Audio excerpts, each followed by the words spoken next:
All right, here we go. Trap Lil Ross, welcome back to Vlad TV. Feels good to be back, man. Back in here with Vlad TV. It's crazy. Yeah, well, last time we saw each other, it was a legendary meetup. It was like some of the kings of independent hip-hop media. It was me, you, Academics, Adam 22, Remo, and Wack100. And I was sitting next to you, and you were kind of across from Wack, and things started getting kind of interesting along the way. Yeah, you actually made a video about it, about getting pressed by Wack during that interview. I watched it this morning. I did. That was just the beginning, man. But yeah, there was a lot going on with that. You know, just to recap so that people know the story, if they're just catching up with this now. You know, look, I'm sure most people are familiar with the Big U RICO, the giant case against the alleged leader of the Rolling 60s, Big U. A big criminal complaint dropped, you know, a couple weeks before, maybe a week or so before that interview. And, you know, I maybe made a little bit of a mistake. I maybe put my foot in it. I was reading the indictment, literally the moment it dropped, live messaging all of my friends, just saying, can you believe what's in this indictment? This is crazy. Messaging Remos, messaging Adam, messaging all different people that are interested and invested in this LA street politics thing.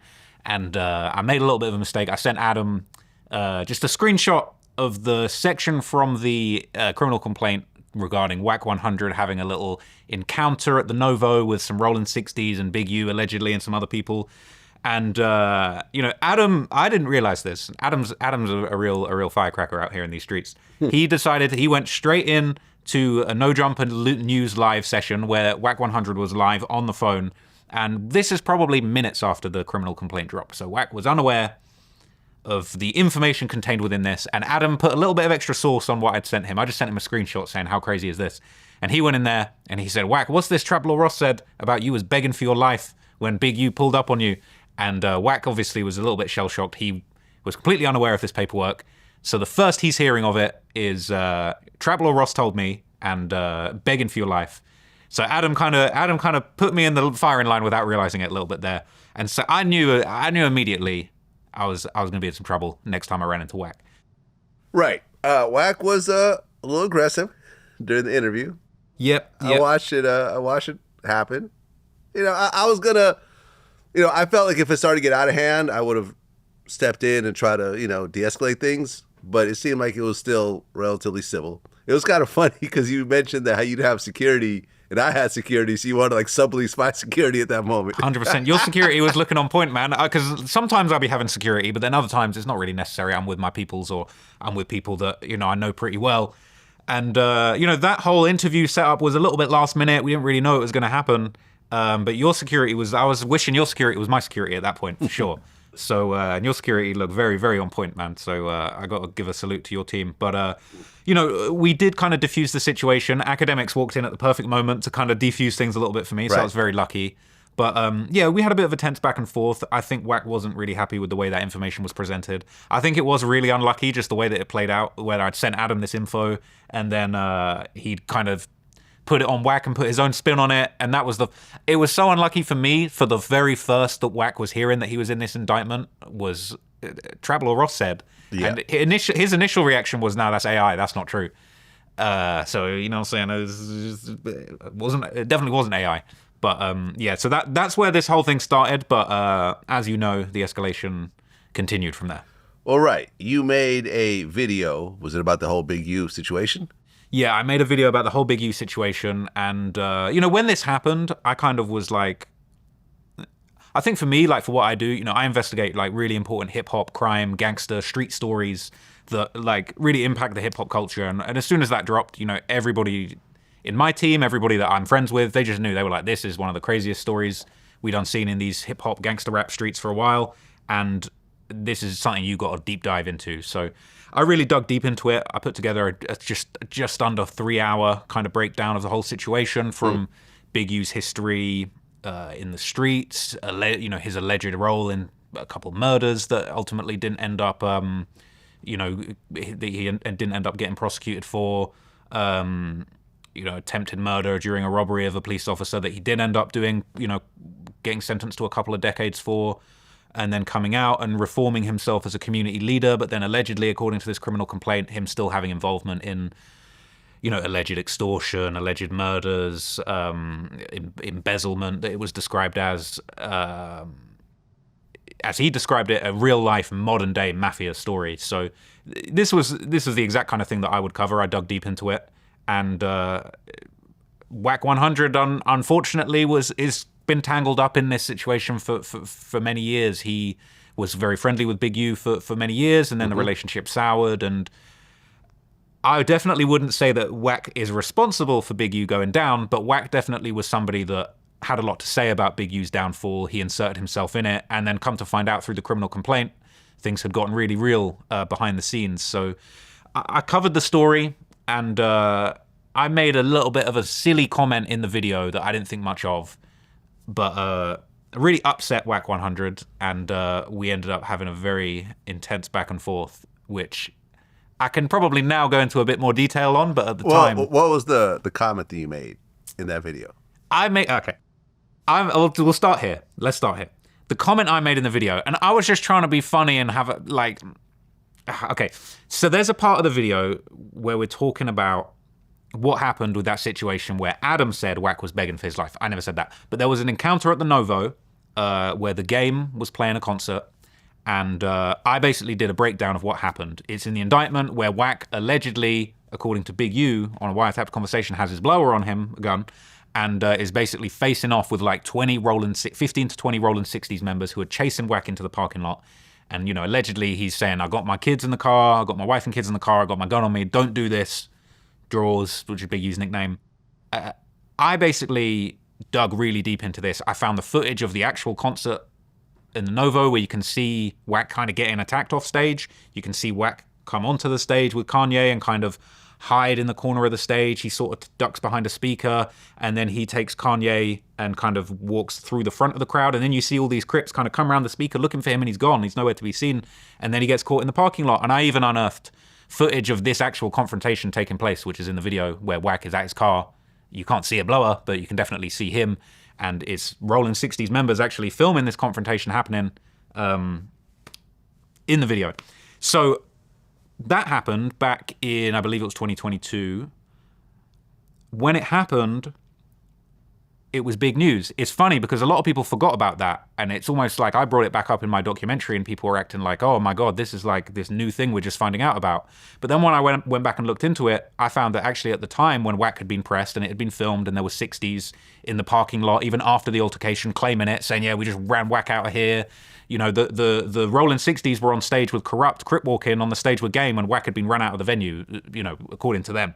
So at the time when it happened, academics had actually done a whole reaction to it. And again, this is kind of like forgotten footage at this stage, but academics had done a whole breakdown of the situation as it happened. It didn't get a bunch of publicity at the time because it wasn't a huge story like it is now when it's attached to this whole RICO with murders and extortion attached to it. So I just, as like trying to be funny, I guess, to be completely honest with you, I said in my documentary, I was like, look, here's the footage of it happening, and before Wack gets mad and tries to extort me again, here's academics talking about the same thing. Maybe extort was the wrong word to use, but like what I was trying to do is basically say like, before Wack gets mad at me for talking about this topic and pressures me again, and we'll get to why I said that in a second, I said, like, here's academics talking about the same thing. So don't say that, don't press me like I'm the only person talking about this when academics is also publicly talking about this when it happened in 2022. Now, Wack was very upset about me saying that. We ended up having a very tense argument on the phone. And the topic of the argument is, why would you say I tried to extort you? And I explained to him why I thought, based on what he had said to me in a previous message, that he was trying to extort me. You have more to say on this topic, so we'll go step by step to explain piece by piece what happened. But there's some crazy stuff in there. Well, yeah, you gave me a call. Yeah. After this conversation. And I can kind of see both sides of it when you talk to me, because me and Wack got into it like 10 years ago. And that made me not want to talk to Wack for 10 years, basically. But I felt there was two things going on. There was one, Wack has this reputation that he built up for himself. So when he goes into Wack100 mode, people are going to react a certain type of way based on things they've seen before, which sometimes is just an act. he just turns up. He even explains certain situations how he does it like on purpose and so forth. And there's also a lot of stuff on Wack which you were telling me on the phone call that I know just weren't true. And I gotta explain it to him. When we talk later on, it's just like, okay, this is a guy from the UK.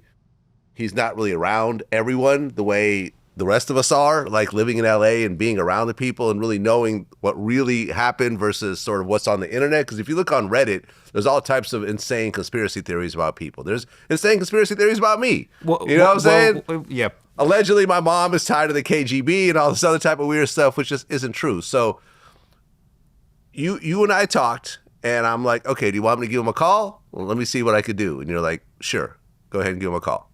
Right? Well, so rewind. Let's start from the beginning, because I'll tell you what happened. And I feel like maybe there was some things in that first conversation that me and him had that just didn't come up, but like will add a lot of context to the conversation. But what you just said is a very good point, because it's like, if you Google Wack100 extortion, a lot of things come up. Right. And I said that to him on the phone, and that upset him. But a lot of the stuff isn't true. Well, this is the thing. Some of the stuff you're mentioning to me, I'm like, no, that didn't happen. Well, I know all the people you're talking about right now. Like, literally, I know them, and I can make phone calls and talk to either them or their direct management, and it just isn't true. Well, this is the thing. These details of the conversation I probably did tell you, but it's like I didn't say them publicly. But then Wack did, after the dust settled on all this, Wack did jumped on Academics' stream and basically just shared the whole conversation, which is totally fine. Yeah. But I'll recap that, and I'll give the world an understanding of why I felt like I was in the midst of a Wack100 extortion plot, which later I understand was not. So after the pressing on No Jumper, I basically copped a plea with Wack. I messaged Wack and said, hey, Wack, like, look, it was no disrespect. I didn't mean to, it was wrong of me to message Adam with that stuff. I wasn't trying to put you in it. It really all came across wrong. And like, I look up to you. You're an OG of the game. You're legendary. I've been reading about you for years. Like, I really want to be on your good side. Let's have a good relationship. And he was kind of like, yeah, no, we good. Like, the way he put it was like, if you see something crazy about me, send it to me first. Yeah, you could actually send it to both of them at the same time, and there would have been no issues whatsoever, right? I felt like, just to be completely honest, looking back, yeah, I probably could have sent it to Wack first. Admittedly, Wack was on the phone on No Jumper Live. And also, I didn't feel like I had a good enough relationship with Wack to send him that. Maybe now that's different. But it was more like I was sending it to Adam because it was just like, yo, this is your co-host. This is crazy. Adam wasn't on the news at that point. I didn't realize Adam was in the next room and just going to walk straight back in and ask Wack about this live. Anyway, that's besides the point. I copped a plea with Wack. I was like, look, mad respect. Like, really, really didn't mean to have any animosity with you. Let's keep in touch. And after that, I basically kind of made it a point to almost just on a friendly level, just let him know, like, I'm working on a big U expose. I'm digging deeper into this situation. Like, let's be friendly. Let's be on the same team, whatever. And then I asked him a couple questions about Big U, partly because I wanted to know the answers, but also just to kind of have a reason to maintain this relationship and just keep him tapped into what I was doing. So this is the interesting info. There is a $1 million worth of game interview that stars both Big U and Wack100 together. I don't know if you've seen this, right? Classic 2020, I think it was. There's a really great part of that conversation where Wack and Big U are talking, and Wack basically says, yo, Big U, there's like a legendary story that there was a prison riot when you were inside doing your long bid and you knocked out like 32 people in a row. And so in that interview, he says that there's footage, like he's seen the surveillance footage of Big U in a prison riot knocking out 30 people in a row. And he's like saying, no, it's not 32 people, it was 32 knockouts. People was getting back up and getting knocked out again, all this stuff. Crazy story, right? And I wanted to talk about that in my piece that I was doing. So I seen another video by another YouTuber claiming to be reacting to the footage of Big U knocking out the 30 people. But I kind of was like, I don't think this looks like what they say it looks like. So I said to Wack, I was like, yo, is this footage here? Is this the Big U knocking out 30 people footage? And he was like, nah, that's not it. And I'm like, oh, okay. And then we went back and forth just about random stuff. I think I was just asking him like, I could even pull up the conversation, but I was just asking him like, just little prison details about Big U, basically. And then so in the midst of this conversation, Wack hits me with a message, I think it was in all caps, saying you should buy the footage. And I'm kind of like, I'm a bit confused because I'm like, what footage are we talking about? Now, this is where the whole extortion thing, because the whole conversation got really mixed up and confused. I could show you the conversation, and he did show it on Academics live stream. But just come to find out, he's saying to me I should buy the Nipsey smut tape footage. He doesn't even have that. He's seen it, but he doesn't have it in his possession because we've had a conversation about that. He said to me, I don't know if he was trying to, he said to me, like, I'm the only reason it's not been out there, you should buy it. He didn't directly try and sell it to me, but he basically was on some stuff of like, you should buy the Nipsey tape and it should be part of your documentary, it'll be crazy. I mean, I have a photo from what he's talking about, which I'll never put out. And I even contacted one of the people in the photo to let them know that, hey, listen, I just want to let you know this is out there. I'm not going to put it out, but I'm just, as a courtesy, you should just know that it is out there. So you're saying he doesn't have it? He himself, because I remember when I interviewed him about this, and I remember there was a title about him having the footage, he specifically hit me up and said, I don't have this footage. I don't have it in my possession, but I do know the guy that was trying to release it or something, or trying to shop it around. So he has access to it, but he doesn't have it in his possession. And he made a specific point about that to me, about that. If I show you the conversation, will you tell me whether or not it sounds like he's trying to tell me that he does have it or he doesn't? You can show me. You want to see it? Yeah. Because I feel like this is where all the confusion came from, because it's almost like we're having this conversation and then I'm kind of like, yo, like, are you saying, is this, so I'll just show it to you. Why don't you text it to me? We could include it. Okay. Do you want to put it out? I don't mind, because Wack already showed it on Academics Stream, right? Yeah, so I can text it to you. Yeah, anyway, text it to me. I want to just show you, because this is like, okay, you can just go from here. You can just scroll down, right? And see how this conversation. This is the conversation. Okay. Call me on FaceTime. Works better with my UK phone. Okay, so there's a YouTube video of Pelican Bay prison riot of 2000. So I'm asking him, is this the Big U footage where he knocks out 30 people? This really the Big U fight? No, nothing to do with him. Blacks lost that battle. Is Nipsey? And then you ask, is Nipsey baby mother really Big U niece? He said, not by blood, just figure of speech. And then he said, you should buy the footage. It'll go crazy out your way.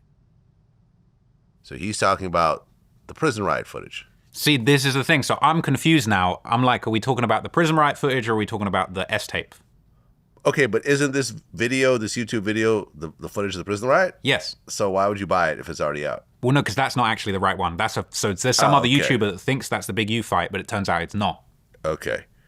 So you said, you said you should buy the footage, it'll go crazy out your way. You said you think it's still around? That was like 25 years ago or something, right? So I'm still thinking we're talking about the prison fight footage, right? Because I probably would have bought the prison fight footage, but I definitely ain't trying to buy no smut tape. Well, I don't see a mention of the Nipsey thing anywhere here. Well, this is why the conversation kind of got confused. So he just changed, you're saying he changed topics to talk about the Nipsey situation? Well, this is the thing. I'm thinking we're talking about a fight tape. Okay. And then suddenly it's like, I'm backtracking thinking, wait, we're talking about the Nipsey sex. Right. So you said you think it's still around. That was like 25 years ago or something, right? And he said, I'm the only one that has access to it. So he didn't say he has it. He has access to it. Like I said. See? Consistent. I'm the reason it hasn't come out. So I think he was saying he even gave the guy some money to like not put it out. I think he mentioned that on my interview. But here's where we're getting confused, right? He says from 2019, right before he died. So this is the thing. So now when he says that, when it's 2019, right before he died, now I'm realizing, he's talking about the sex tape. He's not talking about the fight tape. Right. You go, man, that's crazy. That seems too deep, though. I'm usually just messing with public sources. He said text messages and consent to record is given by Nip on the recording. So now I'm like, okay, we're definitely talking about the S tape now. But I don't want you're talking about the Nipsey fight? No, not the fight. Okay. So now I'm like, okay, we're talking about the S tape, but I don't want it. I don't want to buy the S tape. You said fight tape or sex tape? No, okay. So, but what you're missing there is that he then sends me a screenshot of someone saying they got dirt on me. So, I was trying to figure out what this is. So, I deposited a new message. Hey, what's up? I got a little dirt on a trap, L.A. Ross. So, give me a call back. So, this is the moment I'm like, whoa, hang on. He's saying he got dirt on me now. I didn't want to buy the tape. So, bear in mind, like you said, I probably overreacted and got spooked because I'm not used to dealing. Oh, Trap Lil Ross. Okay, yeah. You get hey, what's up? Okay, so it's a voice message and it's. I guess, yeah. But he's sending me this anonymous thing saying someone's got dirt on me, and I've just said I don't want to buy this tape. He does this to everyone with actually a positive mind state. So, for example, there was multiple times that like he hit me up. He's like, "Hey, I heard that the feds raided your offices," and I'm like, "No." And then there's another thing. He was like, hey, someone is saying that 6ix9ine is getting busted and you're somehow involved in it. I'm like, I've talked to the guy for 30 seconds one time. I have no idea how I could be involved. And like all these times, like nothing happened. So sometimes he just gets wrong information, like we all do. And he's just passing it along and saying, hey, you should know about it. I don't think this was hey, I got something on you and you better start paying me and I'm extorting you. I don't get that because like I say, he sends the same type of thing to me. I think with the context of you explaining that to me after the fact, I could understand. At the time, I was probably overreacting, over scared. I don't deal with the streets. I don't deal with inside information. I don't deal with buying tapes off anyone. So I probably overreacted because I started thinking, oh, because I didn't want to buy the tape, he's trying to sell me or extort me on my own tape. And then I'm Googling Wack100 sex tape extortion and there's a bunch of results. And so I'm getting too spooked, basically. Yeah, because there was like, and I haven't talked to him about this. I guess some people thought that Wack was extorting Kanye over the Kim K sex tape, but that's not what happened. From what I understand, he actually got a copy of it and just gave it to Kanye. Because the thing about Wack is Wack used to be crazy, when I first met him, and he'll admit that he was a different Wack back then. But over time, he's actually become a business person, and he actually understands the strength of relationships. So we actually said on camera, we both agreed that by us not rocking with each other for 10 years, we probably each lost about $1 million. Each. Just because he's got a bunch of artists I could interview that I don't interview because they're in connection with him. I remember Ray J wanted to do an interview and I'm like, you still rocking with Wack? He's like, yeah, well, I can't do it. Like, it was like shit like that. Because I was really just like, nah, I ain't fucking with this dude. I don't care. Like, I don't care what he says, what he does. I'm not rocking with him. Like, and it's whatever. Like, what I mean? It's like, okay, like I'm preparing myself for the bullshit if we ever run into each other, but he's not going to just dictate what he wants to do with me and so forth. So we just stop rocking with each other until we start rocking with each other. It's like, oh shit, we're actually on a different, he's not on a different, he's not on the same bullshit that he was before. And actually Wack is a really good resource right now. Me and him have actually formed a good business relationship. He was just here on Monday. So yeah, I can see where the mix up is. As a small town boy from the south of England, the conversation to me had gotten way beyond my depth, basically, at that point. And that's why, again, I feel like it's not like that happened and then I made a whole expose being like, Wack is an extortionist. I made a funny little comment thinking, oh, Wack's trying to like extort, finesse, sort of do some weird stuff with me and saying he's got dirt on me. I don't know, this is... And it just spiraled out of control. You're like, fight tape or sex tape? LOL. All he has is sex tapes. At that point, that pretty much... I stopped talking because at that point I felt... that was March 24th. There's another conversation on April 10th. So weeks passed between these situations. And you can look at... Yeah. So you could look at what come next, but like there's a long message of him basically saying I'm in a lot of trouble with him after I made that comment. Oh, okay. Do you want to see what I mean? Yeah, go ahead. I didn't realize it was... Okay. You can just take it with that. But what I will say is that day when me and you spoke and I spoke to Wack, I basically woke up to a bunch of messages from a bunch of different people, including Wack, being like, Wack is pissed and he wants to talk to you. You don't have to... yeah, this is a nice long message here. So I'm scared a businessman, a man of honor. I've never took a bully, nobody. I demand what's owed. I'm not a street ninja. That's where I came from. We talked about understanding. I have at least $500 million in contracts pending, all legal business. Why would you do what you did, knowing that I'm not involved in these acts? Big U, Rico. My name is Cash Jones from Forest Wack100. That's an entertainment name. Gave me your word, but I see your mission is to attack and attempt to slander me. Well, I'm going to show you. I'm a great friend and I have friends in corporate places.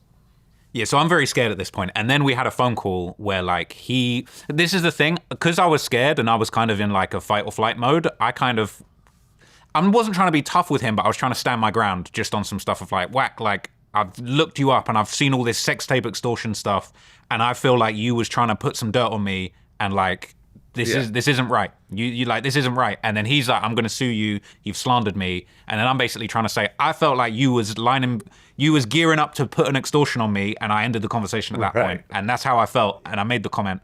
Probably shouldn't have made the comment, but I made the comment. Yeah. And I took it out. I spoke to a bunch of people.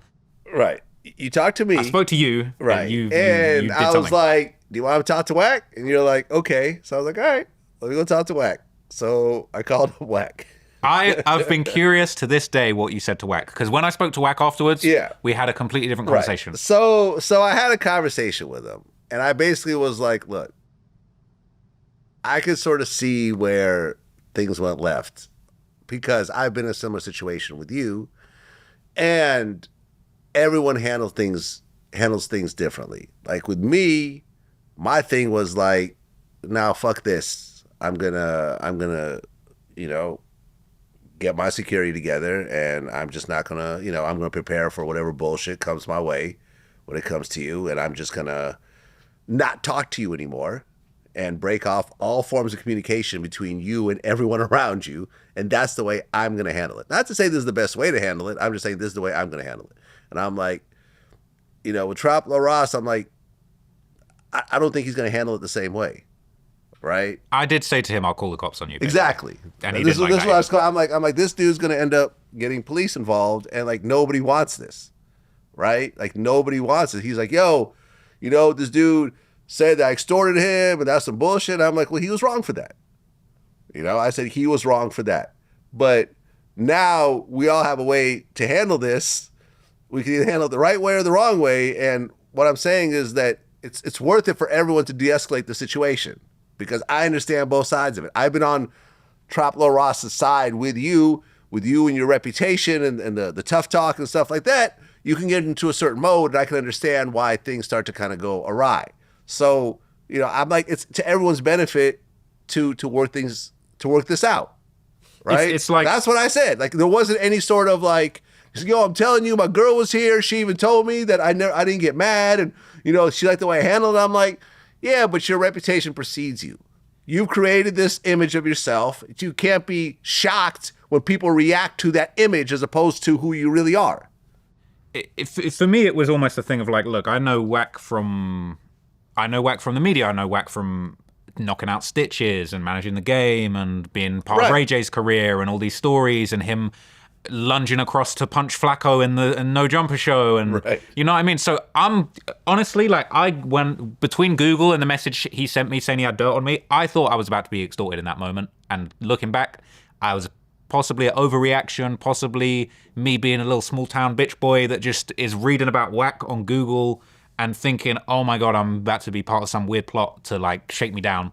And nobody wants the police involved in just a simple argument. Yeah. You see what I'm saying? I think he understood that as well.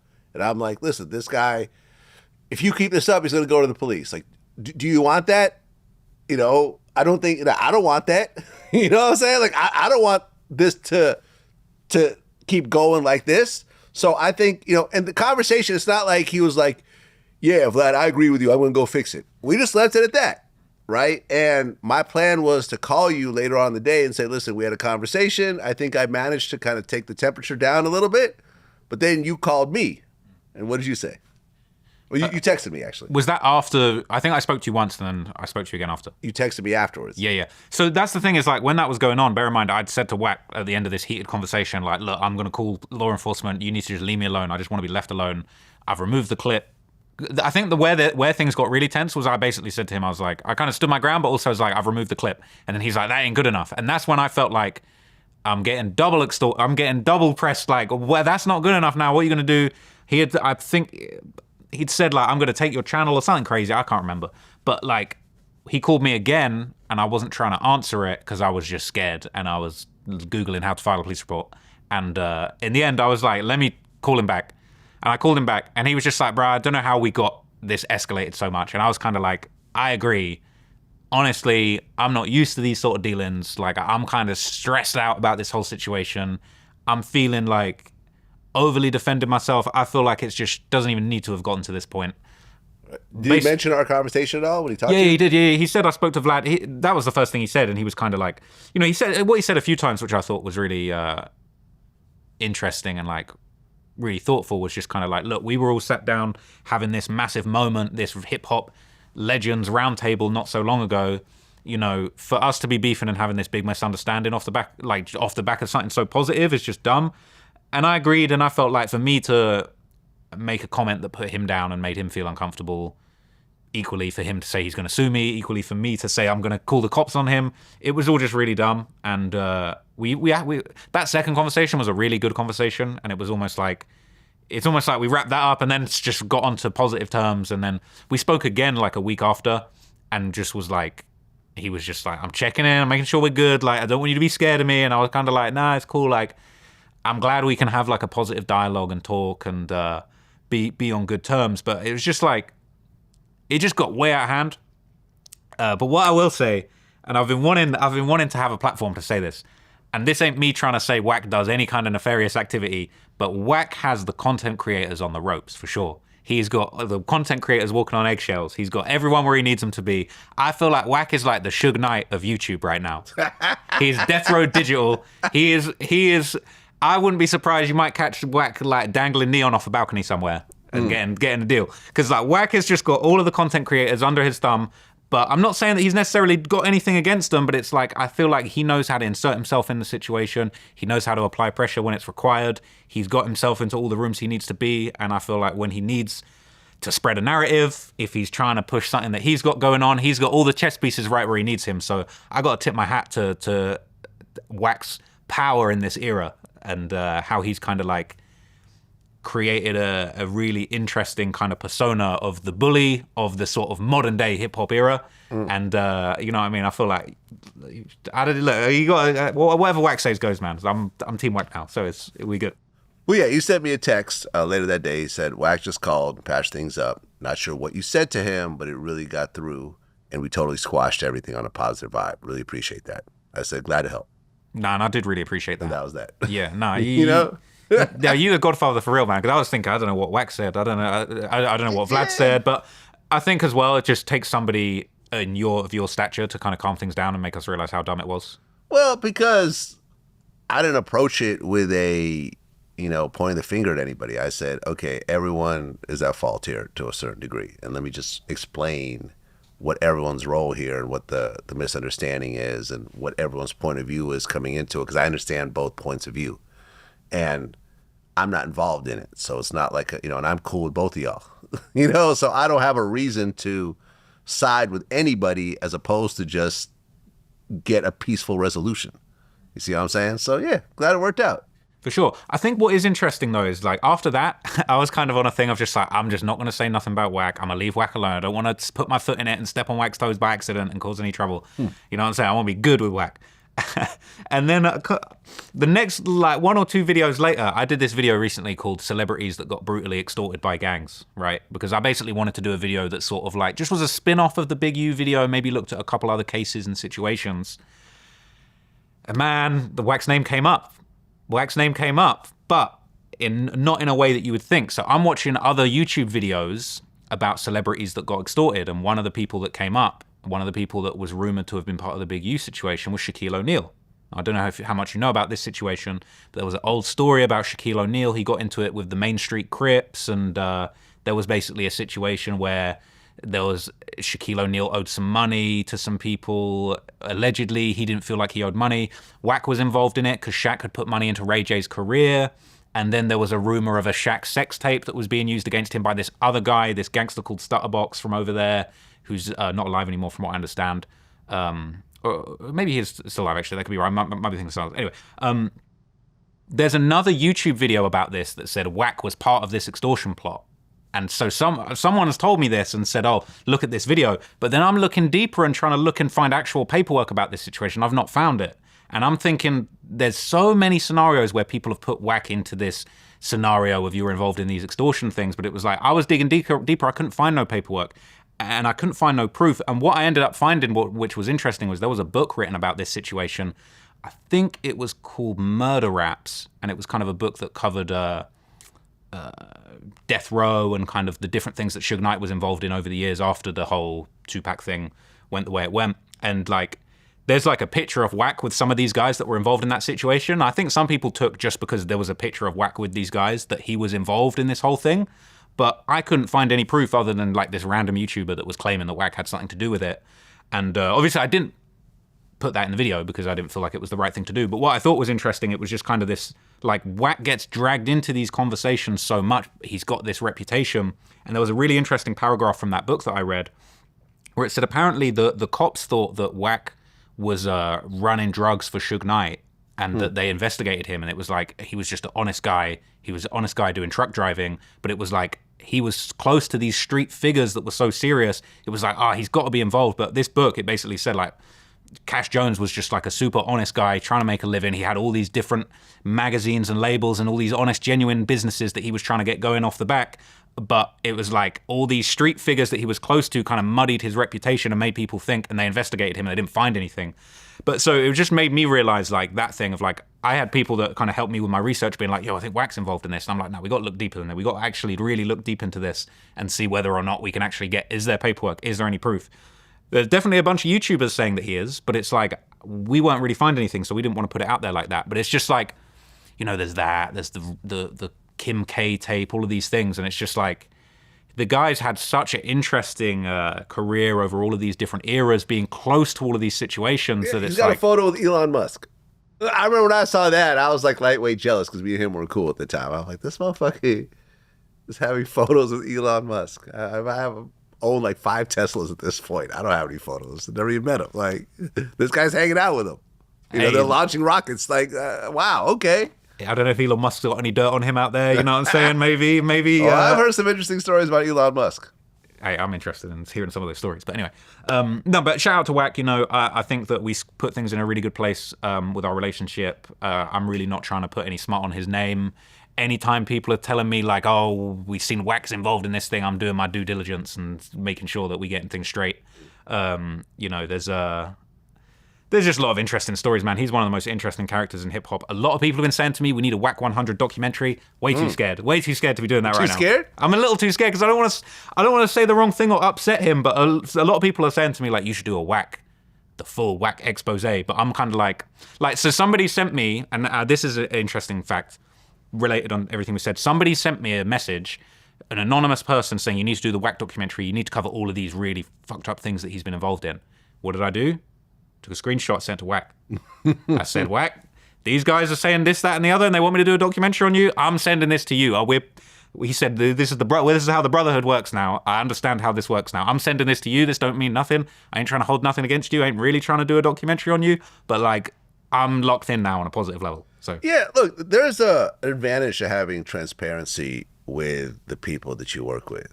Like, I don't know how many situations I've had over the years where it's like, I get hit by somebody, hey, listen, I'm so-and-so, I was involved with this rapper who's always on your show, and I want to do an interview exposing him and saying all this bad stuff about him. I'll like screen capture and send it to that person and be like, listen, I'm not going to do this interview. I'm not even replying, but here's what's being passed around. And I've really strengthened my relationships with people over the years because they're like, oh, okay, Vlad really 100. Like, he's not just clout chasing and going for the clicks. He's actually valuing the relationship. You know, like lots of situations. I mean, even this week, I've had people call me up and listen, oh, I heard you're interviewing so-and-so. This dude has been like really foul and he's fucked me up a lot, you know, saying all this like lies about me. And I'm like, yo, man, I rock with you. I don't know this guy. Cool. We'll cancel it. Done deal. Like, I try to function off relationships because over time, you'll do a lot better focusing on people that really rock with you as opposed to just chasing whatever the newest story is with someone that you may never see again. So that's been my thing. Well, I just want to touch on this with the Big U situation. Since, you know, we all covered this, the feds announced they have 20,000 wiretaps on Big U. You heard about this? I heard about that. So 20,000 recordings. That's not sounding going good. Back, what, like 10 years? I didn't see the exact amount of time, but I believe this 20,000 number is a very unlucky number because they said they had, I think, 20,000 pages of dirt on Lil Durk with his wiretaps and situations. So who knows what that means? Who knows how much of that's actually useful and actually incriminating? Yeah, it goes back to 2010. Based on the 15 years. Yeah. When did he get out of jail? 2004? I think, Big U originally, from his original case. I think it was 2004. So we're talking like... Brad, it's not going to be a good look because I think if you go by the indictment, like he's caught on the phone saying, I'm the only guy from my era still killing people, having people killed or whatever it was he said, right? But a lot of that is just shit talk, man. Like, I'm not saying it's not, but also saying that and actually tying someone to that is a different story. Because, you know, I could be on the phone with you. Yeah, man, I'm a big shot caller out here. I run LA. You know what I'm saying? I get people taken care of, you know. I know people. Like, you know, I'll get you buried. Like, I should be just talking shit. But no offense, but you're Vlad, and that's Big U. That's big rolling 60 head honcho. You know what I'm saying? Yeah. shot at a cop back in whatever year that was, and like, you know, went down for 23 years for it. I'm not saying, I don't want people to think I'm snitching or telling or anything, but I just... All right, because one of the intercepted phone calls has Big U saying, I'm retired, activist, I'll pull up on your block right now and show up and show out. That's what happened to the last dude that thought I was retired. You know? But that could mean anything.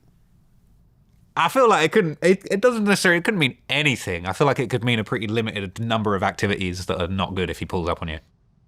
Yeah. He's not pulling up to do a toy drive based on that conversation. Yeah, but that could mean an argument. It could mean a fist fight. It could mean whatever. But the one that's crazy, I think, was where I think if you got the indictment, I think you can search it. But it's like where he says, "I'm the only guy from my era still killing people or having people taken out," or whatever it was that he says.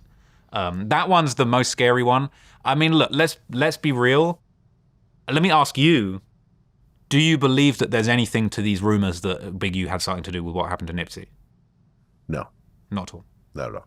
Interesting. Not at all. I mean, Eric Holder had a whole trial. You don't think at some point he would bring that up while fighting, you know, over life in prison? I don't think he would, and here's why. Because he allegedly killed Nipsey over being called a snitch, right? Right, so what does Big U have to do with it? Well, no, but let's say that Big U kind of like... Okay, no, that's a very good point. But all I'm trying to say what is does that Big U have to do with it? I'm not saying Big U had anything to do with it, but what I am saying is that's a big rumor. There's all these people who have been saying that he's... Loose Cannon put that rumor out initially. Agreed. Right?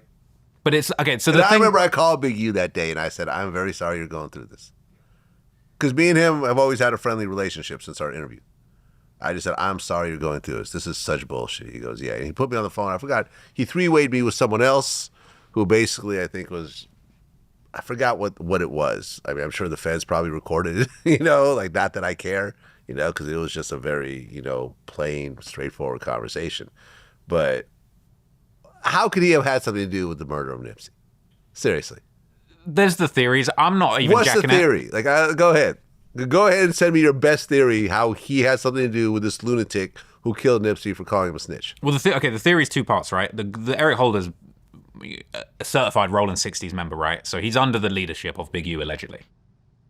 Yeah, sort of, but it's not like the Rolling 60s really move like a unit like that.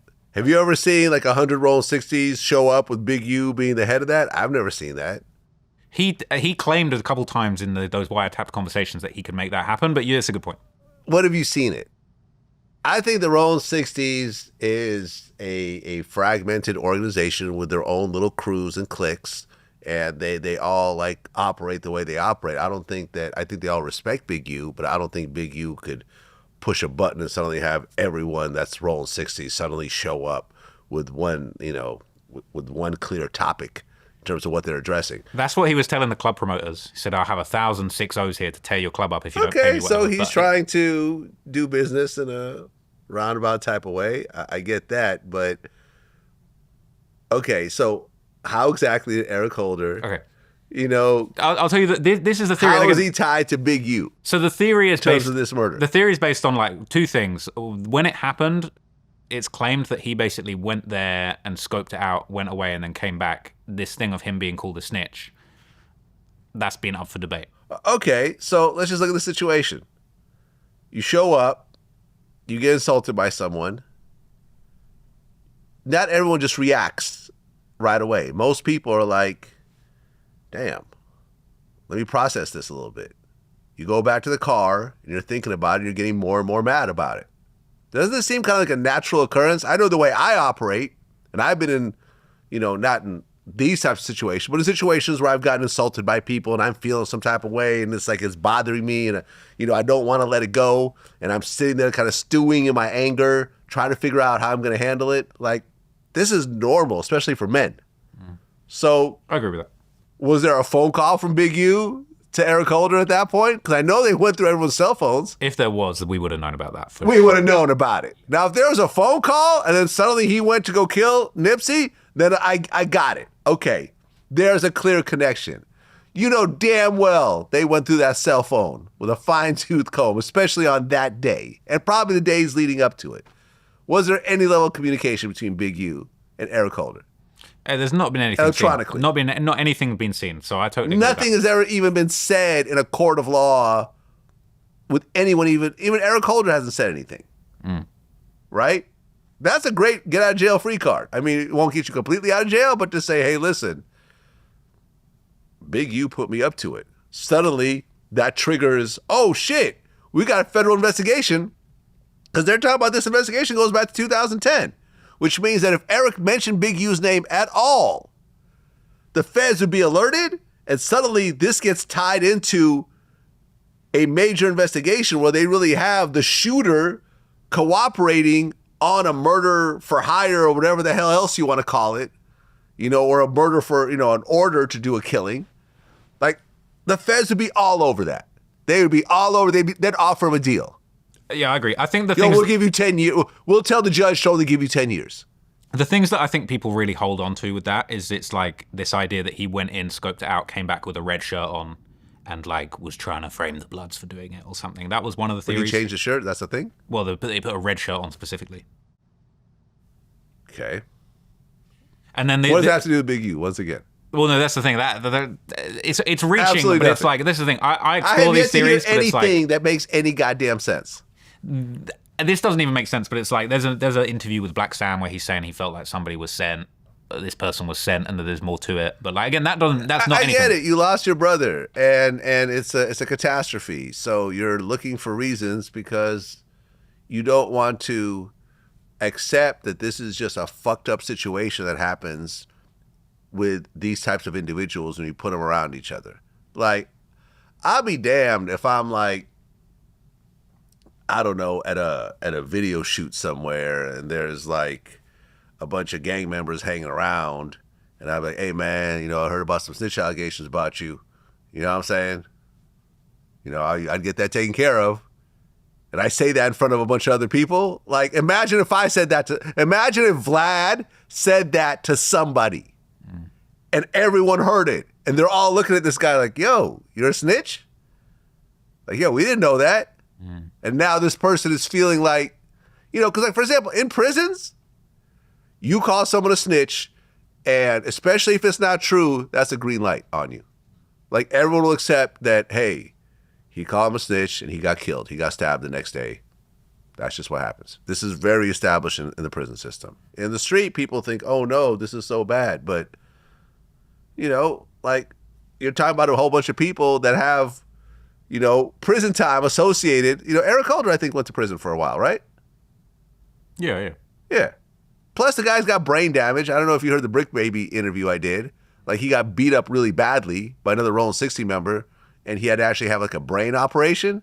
So you have a guy that has some level of mental illness already. He got into it with someone earlier that day, right? Didn't he pull a gun on somebody? I don't know. Yeah, there's a whole situation. Like, he's whacked out on drugs. He pulled out a gun on somebody.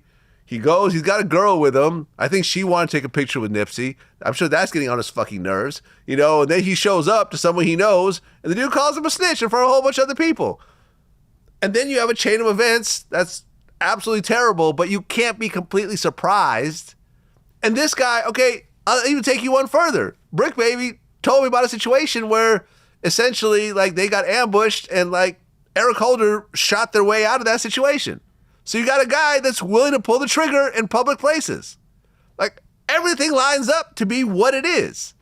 That's facts. I think it's just a case of, like, Loose Cannon brought a lot of attention to this whole theory, but it's like from basically within days of Nipsey getting killed, people were saying Big U had something to do with it. Right, but and I'm not saying that's true, but I'm just saying the theory's been out there. Loose Cannon also said that Big U and him were there when PNB Rock got killed. Yeah, I know. You see what I'm saying? Like, but Loose Cannon's been proven to be a known liar. Right. Loose Cannon has consistently just made up shit over and over again. Now, if I said it, I think people would be like, okay, well, Vlad is saying it. He's got, 20 years of being accurate in everything he says. We should probably look at this seriously. But if Jaguar Wright brings this up, Orlando Brown brings this up, Loose Cannon brings this up, you just know what it is. It's just a bunch of nonsense. So have you seen that? And I'm not saying this is proof. I'm just saying to explore these are the reasons why people think this is all tied together. Have you seen that clip of Big U laughing when people say justice for Nip? No. So there's this famous Instagram clip where Big U's on live, basically, and someone comments "Justice for Nip," and they all laugh about it. Again, that doesn't prove anything, but it's like these are the little details that people are like, oh, that's why. Yeah, my mama, bro, you would have Justice for Nip. Okay, I mean, this doesn't look great. And again, it doesn't prove anything, but it's just like there's a few of these little things where it's just kind of like people are like, that doesn't look right. I think really what it is it's like the known beef between Big U and Nipsey that had happened in the years leading up to the situation. That's what's convinced a lot of people he had something to do with it, but there isn't actually any solid proof. Look, when I interviewed him, he only spoke positively about Nipsey. I believe Nipsey was alive during this time. I believe he was alive during this time. Yeah, you're right, because I think he got killed not too long after that interview, maybe around 6 months later. So if there was any sort of beef, Big U didn't express that on any level. Now, but do you know about all the little back and forths? Yeah, you hear stories that, you hear a rumor that Nipsey had done a Big U diss track. And the song's out there. You know the song, right? I think it's called You Don't Have a Clue. Oh, okay. And it's like, obviously the title, You Don't Have a Clue. Right. Big U. It's right. But it's like, that was way, way back in the early stages of his career when they were first trying to get him on, and then they fell out, and then they went on to have success. Then they kind of rekindled their friendship, from what I understood. And then it was like the last thing that this is the thing that people say allegedly trashed their relationship, was that there was this DJ Khaled music video shoot in the hood that was unsanctioned. You know about all that, right? I know about the story. Yeah. I mean, look,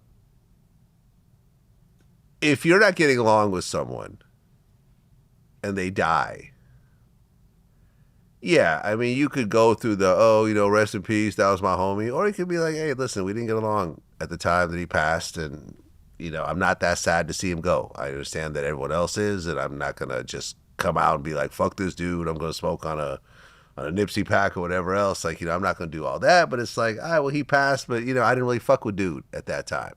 I've had people that passed away that me and them were not on good terms. So I'm not going to be all R.I.P. and so forth. Their name comes up and be like, yeah, I didn't really get along with that dude. There's a few people like that. I remember people like, yo, man, how come you didn't? It's like, just because you got along with him doesn't mean I got along with him. Like, this dude was actually kind of a piece of shit when it came to me. You know what I'm saying? So I'm not sad to see him go. I'm not saying this is what Big U is saying, but if they really did not have a good relationship and he passed, it's like, okay, we did have some good times, but for the last 3 years or whatever before he passed, we were not on good terms. So, well, it's interesting you say that, because one of the big things people pointed to about the murder that Big U's been allegedly implicated in with Rayshawn Williams is that they say this kid was meant to be like a close family friend. There was no R.I.P. This kid from Big U. There was no acknowledgement of this kid that was supposedly a family friend. And then the mother said, you used to call us all the time and you just stopped calling, and you didn't ever address it. You didn't say anything. So I think that's just a really interesting point, because that's facts. Big U did a lot of tribute posts for Nipsey over the years, from, within days of his death, for years going on. Yeah, did a whole peace walk and everything, right? That I think Big U was actively involved in. Totally. I don't know, man. I don't know what their relationship was. I didn't know either of them like that. Me and Nipsey were cool. Me and you were cool. In fact, me and you probably had me and you had a close relationship than me and Nipsey, because me and Nipsey weren't calling each other like that. Me and Big U actually spoke a few times a year. It was always a positive talk. This is why I'm not going to sit there and bash Big U because of what's happening right now. I'm not going to just change my stance on someone's relationship. So I don't know, man. I hope that he beats it, and I hope he comes back home and goes back to what he was doing. I wasn't aware of any of this shit at all. He's never extorted me on any level, and if you think about it, he could have. We could have tried. I'm not saying he could have, but he could have attempted to do something. Or even hey, put my artist on. I need an interview for my son, and I need this. None of that. You never checked in? No, I never checked in. No, we spoke about doing some business together. He did an interview, which to me was all right, no, you're solid in my book. Didn't charge me anything. I remember I'm like, yo, do you want to run the clips by you? He's like, no, do what you got to do. I ain't tripping. Go ahead. Gave me full, I had 2 security guards there. Yeah. I didn't know. I knew about his reputation, so I wasn't going to, risk my safety, but it was all super positive. It always has been. We had each other's numbers. We talked. I'm sure some of these conversations were recorded by the feds, and that's perfectly fine. Yeah. That's crazy. Perfectly fine in these conversations. Go ahead and, if they somehow come up, it's like I wasn't talking about nothing. It was That'd be just crazy regular. if some of those conversations came up. Well, yeah, I mean, I even mentioned it when we had our, that whole thing in No Jumper. It was like, no, like he called me because Wack was mad at me over a post about me saying the Mike Tyson fight wasn't real or whatever else. And Wack doesn't remember that. And I'm like, well, listen, I don't know if you remember it or not, but I remember the phone call. And it wasn't like an angry phone call. Oh, like, it was just like, listen, Wack is mad at this. I'm not going to give you his phone number. And I'm like, he's like, what do you want to do about it? I said, nothing. It's true. He goes, yeah, I know. I think it's true also. And I'm like, okay, that's that. That was the end of the conversation. I was like, I'm not doing anything. Like, I don't rock with dude at that moment. It's like, I'm not going to be forced to take something down if I think it's true. And that was the end of that. So, Yeah. The Lil Durk situation. Been waiting to talk about this, man. So, you did a whole documentary on it, The Many Murders of Lil Durk. Okay. There is a superseding indictment. And I just interviewed Drew Finling. Mm-hmm. Did you watch it? I've seen a few of the clips. I haven't seen the whole thing all the way through. Right. But he's interesting. I got a lot to say about everything. I love Drew, man. Really, like, no Diddy. Like, I really, really love this guy. In fact, I have a lawyer that I'm using right now that he recommended who's absolutely great. It's kind of like when you start dealing with certain calibers of any field, I've realized a long time ago that people kind of, like a birds of a feather, flock together. So it's like if you're dealing with one, like, world-class lawyer, you need another lawyer in a different department, the person they'll send you is like, like a top-notch person. Man, I'm sure he's great. They were talking about what, like $3,000 an hour he charges or something crazy? Well, I know that Joe Tacopina charges $2,400 an hour. So I don't know how much he charges. Can we get the whole case done in just 1 hour, Joe? Like, let's just get the whole... just 1 hour. That's all I got. Just 1 hour. That's all I got. We get the whole thing done. Right. So he is representing Lil Durk in his murder for hire case. Now, he proved that the audio that the feds were using was actually, like, done by YouTubers. Here we go. Got a lot to say about this, Vlad. So first off, okay. I got to confront you about something. All right, let's go. Because you had been duped by this audio. Because I've heard you in a couple interviews talking about Lil Durk sampled the murder audio. And I'd heard you say that a couple times, and I was waiting for opportunity when we met up to be like, did you know that that's not actually true? I think maybe in your bootleg Kev interview and another interview I've seen, maybe the Ack interview, you had been duped by this too. And I think that on the one hand, I think that plays into Durk's hand, right? Because it's like, if other people in hip-hop media have been convinced by this fan edit that sampled the actual scream of Quando screaming no. Well, we weren't confused by it. It was because it's in the Fed paperwork. So you assume the feds do their due diligence, which in this case they did not. But it wasn't in the Fed paperwork. The original paperwork, the original indictment, had the song lyrics from that Babyface Ray, Wonderful Wayne and Jackie Boy song. It never... This is so important. I tried to break this down the other day in a stream, but people weren't really getting it. The original indictment has the lyrics, okay? And we'll get to the lyrics in a moment. It doesn't have that fan-made edit screaming no. It says that Lil Durk referenced the screams that Quando made. And I personally believe that that's absolutely true. Lil Durk talking about, you look on the news, see your son screaming no, no. That to me is a reference, not a sample. They never said that it was a sample. But when the the defense asked the grand jury, we want more information, we want more of this, somebody, I don't know whether it's in the grand jury, prosecution court, whoever does this, I don't know enough about the legal system to know this, somebody lazily, rather than grabbing the original song, they grabbed the fan-made edit and sent that over. Now, that's where the mistake happened, but the original indictment didn't say anything about sample. Well, okay, wait, but the point was, and me and Drew talked about this, was they actually got the producers and the source files, and what they said was that song was recorded 6 months before the shooting ever happened. So, I brought with me my dirt files today. Hey. Okay, so this is some of the I would say this is some of the most incriminating lyrics that hip hop history has ever witnessed in this file. So I thought it was really interesting that they're now trying to say this song was recorded before the murder took place. Because the song was released several months after the murder took place, right? Correct. And so, like, this is a difficult one because it's kind of like, okay, look, for me, I find it quite hard to believe that these particular lyrics that are being this specific about the specific events that happened could have been recorded before, but they're saying, look, we've got some metadata to say that a file was created before the murder took place. And we have a sworn testimony from one of the producers to say that this song, Lil Durk's verse, was recorded before the murder took place. I'd like to read you the lyrics from the song, and you just tell me whether you can, like, it's so hard for me to fathom that this song could have possibly been recorded and written before, but if that's what they say, we're gonna take that on face value. I'm gonna back that up with more lyrics from that were definitely most likely recorded after the murder took place that are doing the same thing. So, can I read the lyrics from the song? Go ahead.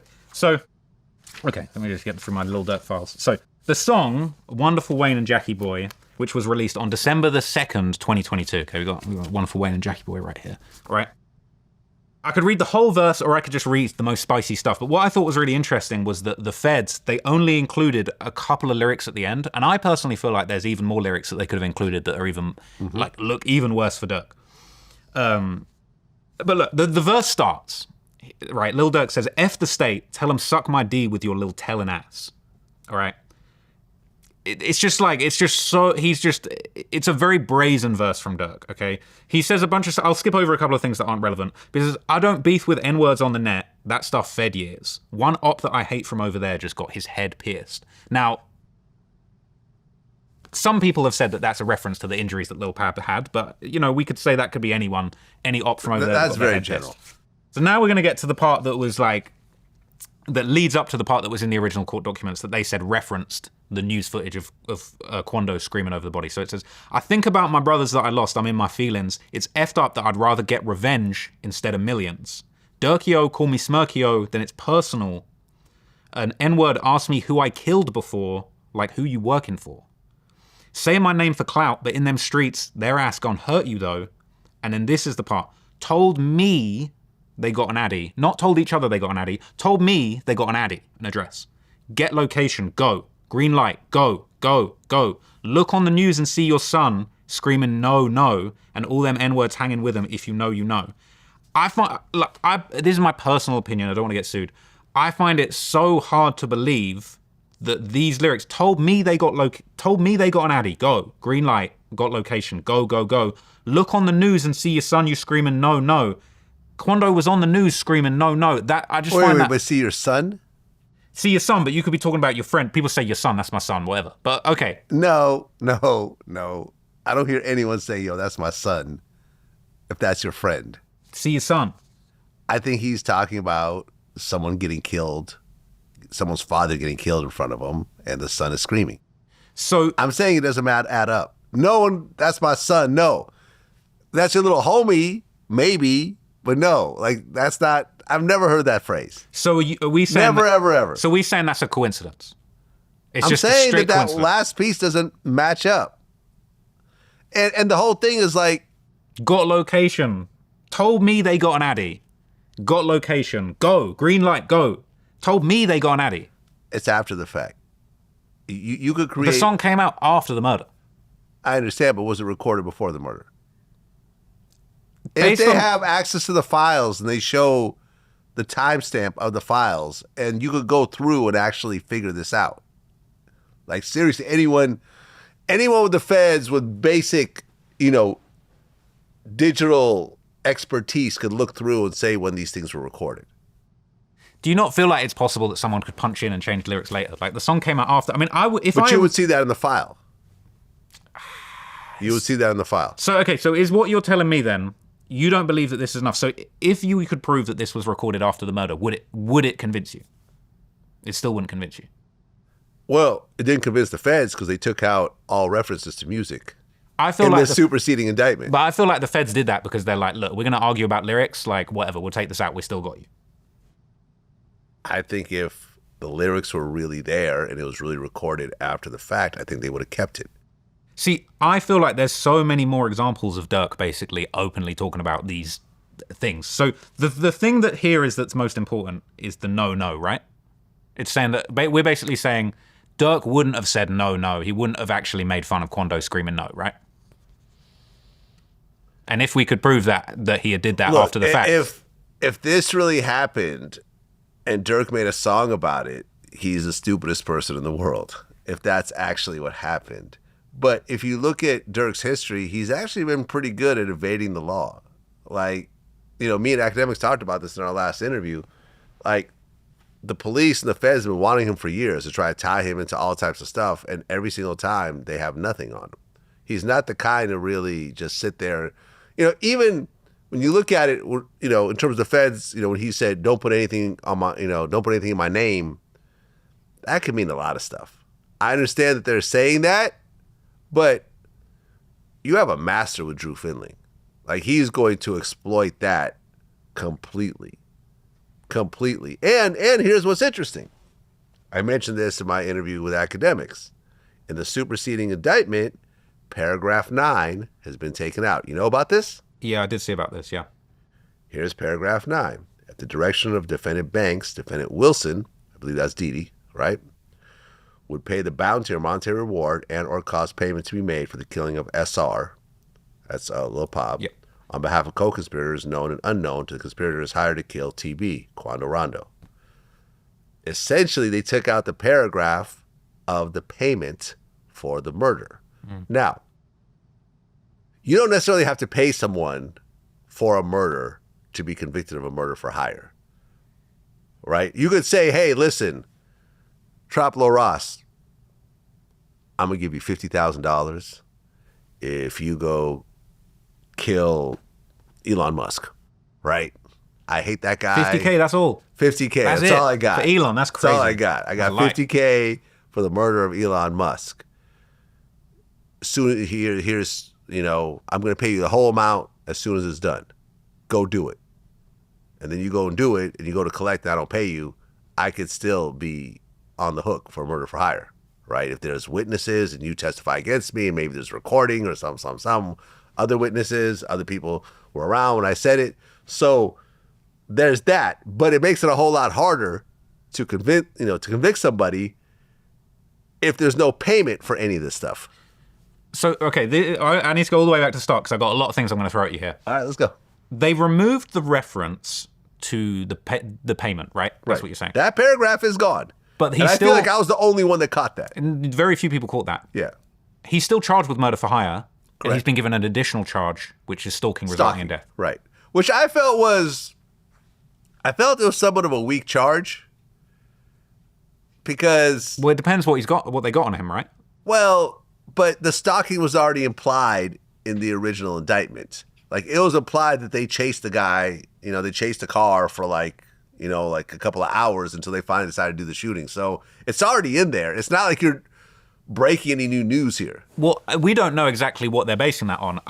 My assumption from that isn't that and again, we don't know the evidence that they're using, but my assumption wasn't that they were charging with stalking because they stalked him through the city. I was thinking they've been chasing Quando Rondo around America trying to kill him for a couple of years at that point. That's the way I interpreted that, but I'm waiting to see the evidence. So jumping back, like a week after King Von gets killed, Quando releases his song End of Story, right? Or a couple of weeks after. This is November the 20th, 2020. And Quando Rondo says on the song, to set the record straight, I ain't never had a show inside the A. So they're saying he wasn't, that night that King Von got killed, he wasn't there for a show. He ain't, that's not why he was there. Mm-hmm. He says, $1 million on my head, that's what they say. That's all you got, bitch, make it 8. So from within weeks of King Von dying, everybody knows that Quando Rondo allegedly has $1 million bounty on his head. Right? That's been mentioned in a bunch of different things. And we're going to have Durk mentioning it later in a bit. So we're going to get to that. But so that happens, right? Within weeks of King Von dying, a very unfortunate situation, Quando's on a song talking about, I got $1 million on my head. And now, at the start of, I believe it's May 2021, Quando Rondo's booked for his first concert in Waycross, Georgia, right? And he gets shot at a bunch of times at a gas station. Right. They try and kill him. His cameraman gets shot in the hand or something like that. Somebody gets shot at the Circle K gas station in Waycross, Georgia, right? And I've heard the rumors around this as well. So yeah, there's different rumors, people claiming responsibility. Who knows if they actually did it? That happened at a gas station, and there's an alleged $1 million bounty on Quando Rondo's head at this point, right? That's what's being said. So again, it's like we want to talk about, for as far as I know, nobody's been convicted in that case yet. Now, within So within a few months of that happening, on October the 8th, 2021, this Who Wants Smoke remix with Lil Durk comes out, right? It's a Nardo Wick song. Durk's on the remix, and Durk just says a whole bunch of crazy stuff, which seems like it could be applying to this situation where Quando had an attempted assassination on him at a gas station of all places, right? Durk says on the song, "They be on my page like Slide for Von. I know they trolling me. Outside with your big homie, be on. I keep them folks with me. Got it back in blood. You just don't know. That's how it's supposed to be. Called him for a feature just to kill him because we know it's sweet. You better do what Nardo says because dudes die for pumping gas." Now,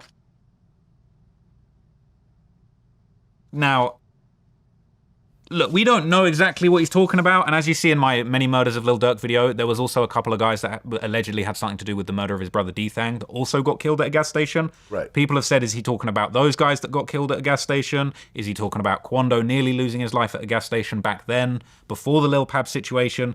I'm just trying to explain just how hot Lil Durk has been talking over these. I think you're grasping the strings here.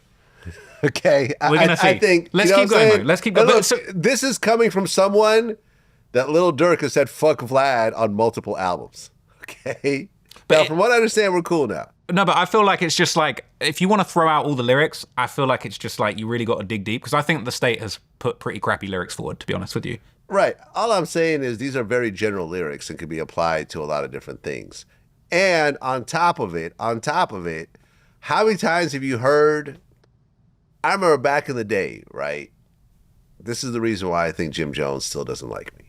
But back in the day, me and French Montana were doing a lot of interviews when he was first starting out before he got signed to Bad Boy. And there was a situation where, okay, so let me just back up for a second. French and Max B were really close, and Max B and Jim Jones were really at it because Max B felt that he didn't get the money he deserved for doing ballin' and whatever else. And, Jim Jones got rich off of it, et cetera, et cetera. So there's just all this friction. Situations were happening, chairs got thrown, there's altercations between Jim Jones's crew and Max B's crew, which now includes French Montana. So there's a situation with French where it was like a drug deal gone bad. He got shot in the head. And I guess he got the guy either had his own gun or grabbed the gun from the guy and killed the guy, right? It's a famous interview that we did way back in the day. Now, there's a follow-up interview with me and French where French talks about when he got shot. They asked Jim Jones about it. He goes, yeah, we got the Goonies out there. Y'all got to be careful out there. Something to that extent. And French was like, Jim ain't have nothing to do with this shit. Like, literally, Jim had nothing to do with this, but Jim was somehow trying to take credit for this that made him look tougher to the world. Now, if you think about it, it's a little crazy because he's kind of tying himself to a shooting and a murder, right? Because the guy dies. You don't really want to be associated with this, but, at the height of beef and back and forth, people take credit for shit that's not necessarily something they even had anything to do with. So I wouldn't be surprised if he read about the shooting and goes, yeah, I'm going to put some lyrics to make people think I got something to do with this, when really I had no idea what the fuck happened.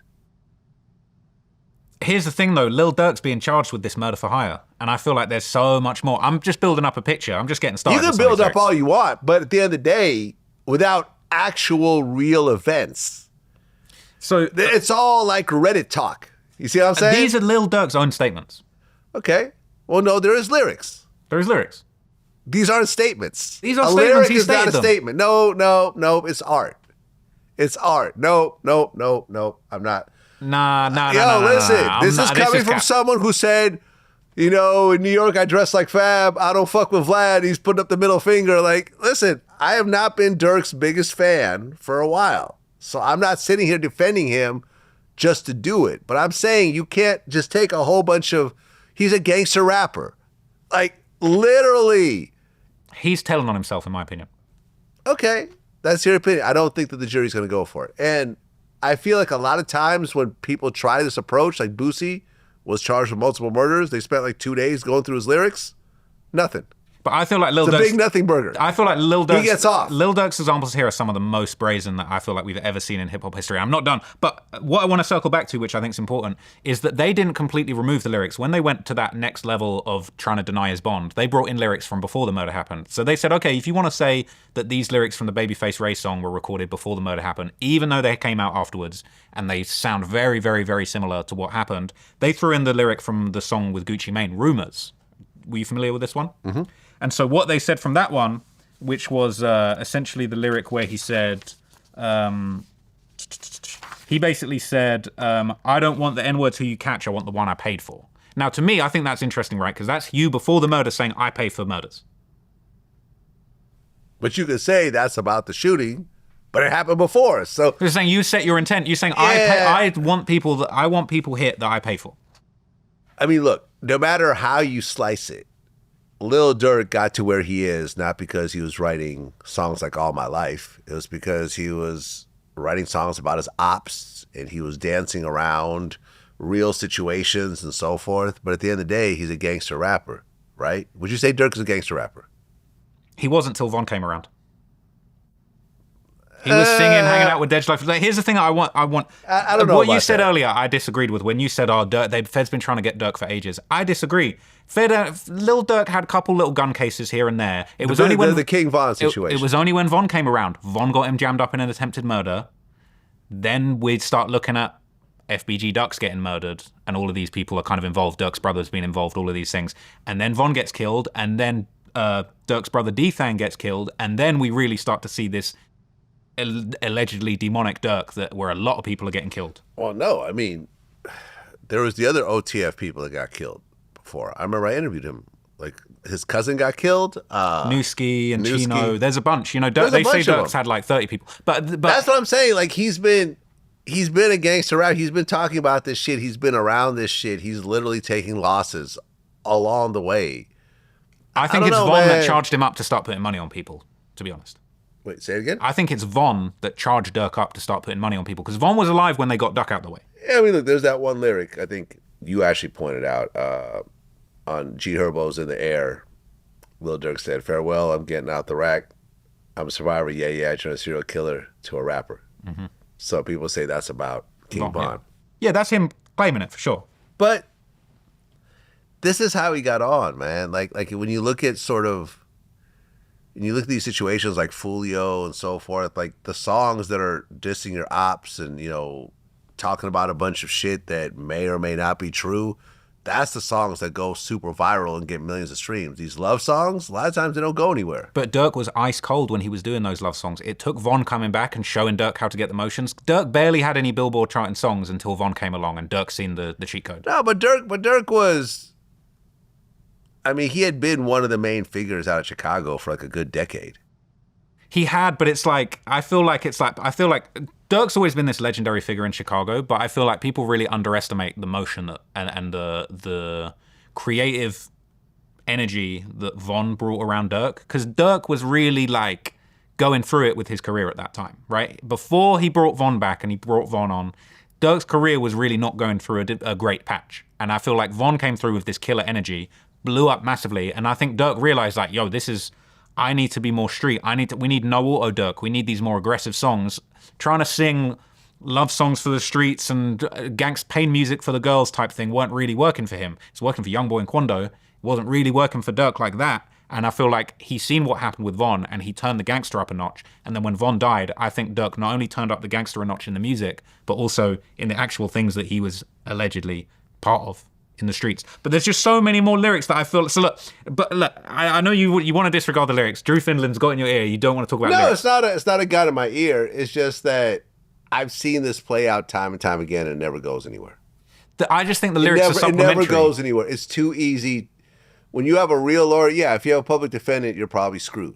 But with a real lawyer like a Brian Steele, a Drew Finling, a Joe Tacopina, like these guys are really going to just sit there and say, this is all bullshit. This is all bullshit. Let me show you all these other lyrics.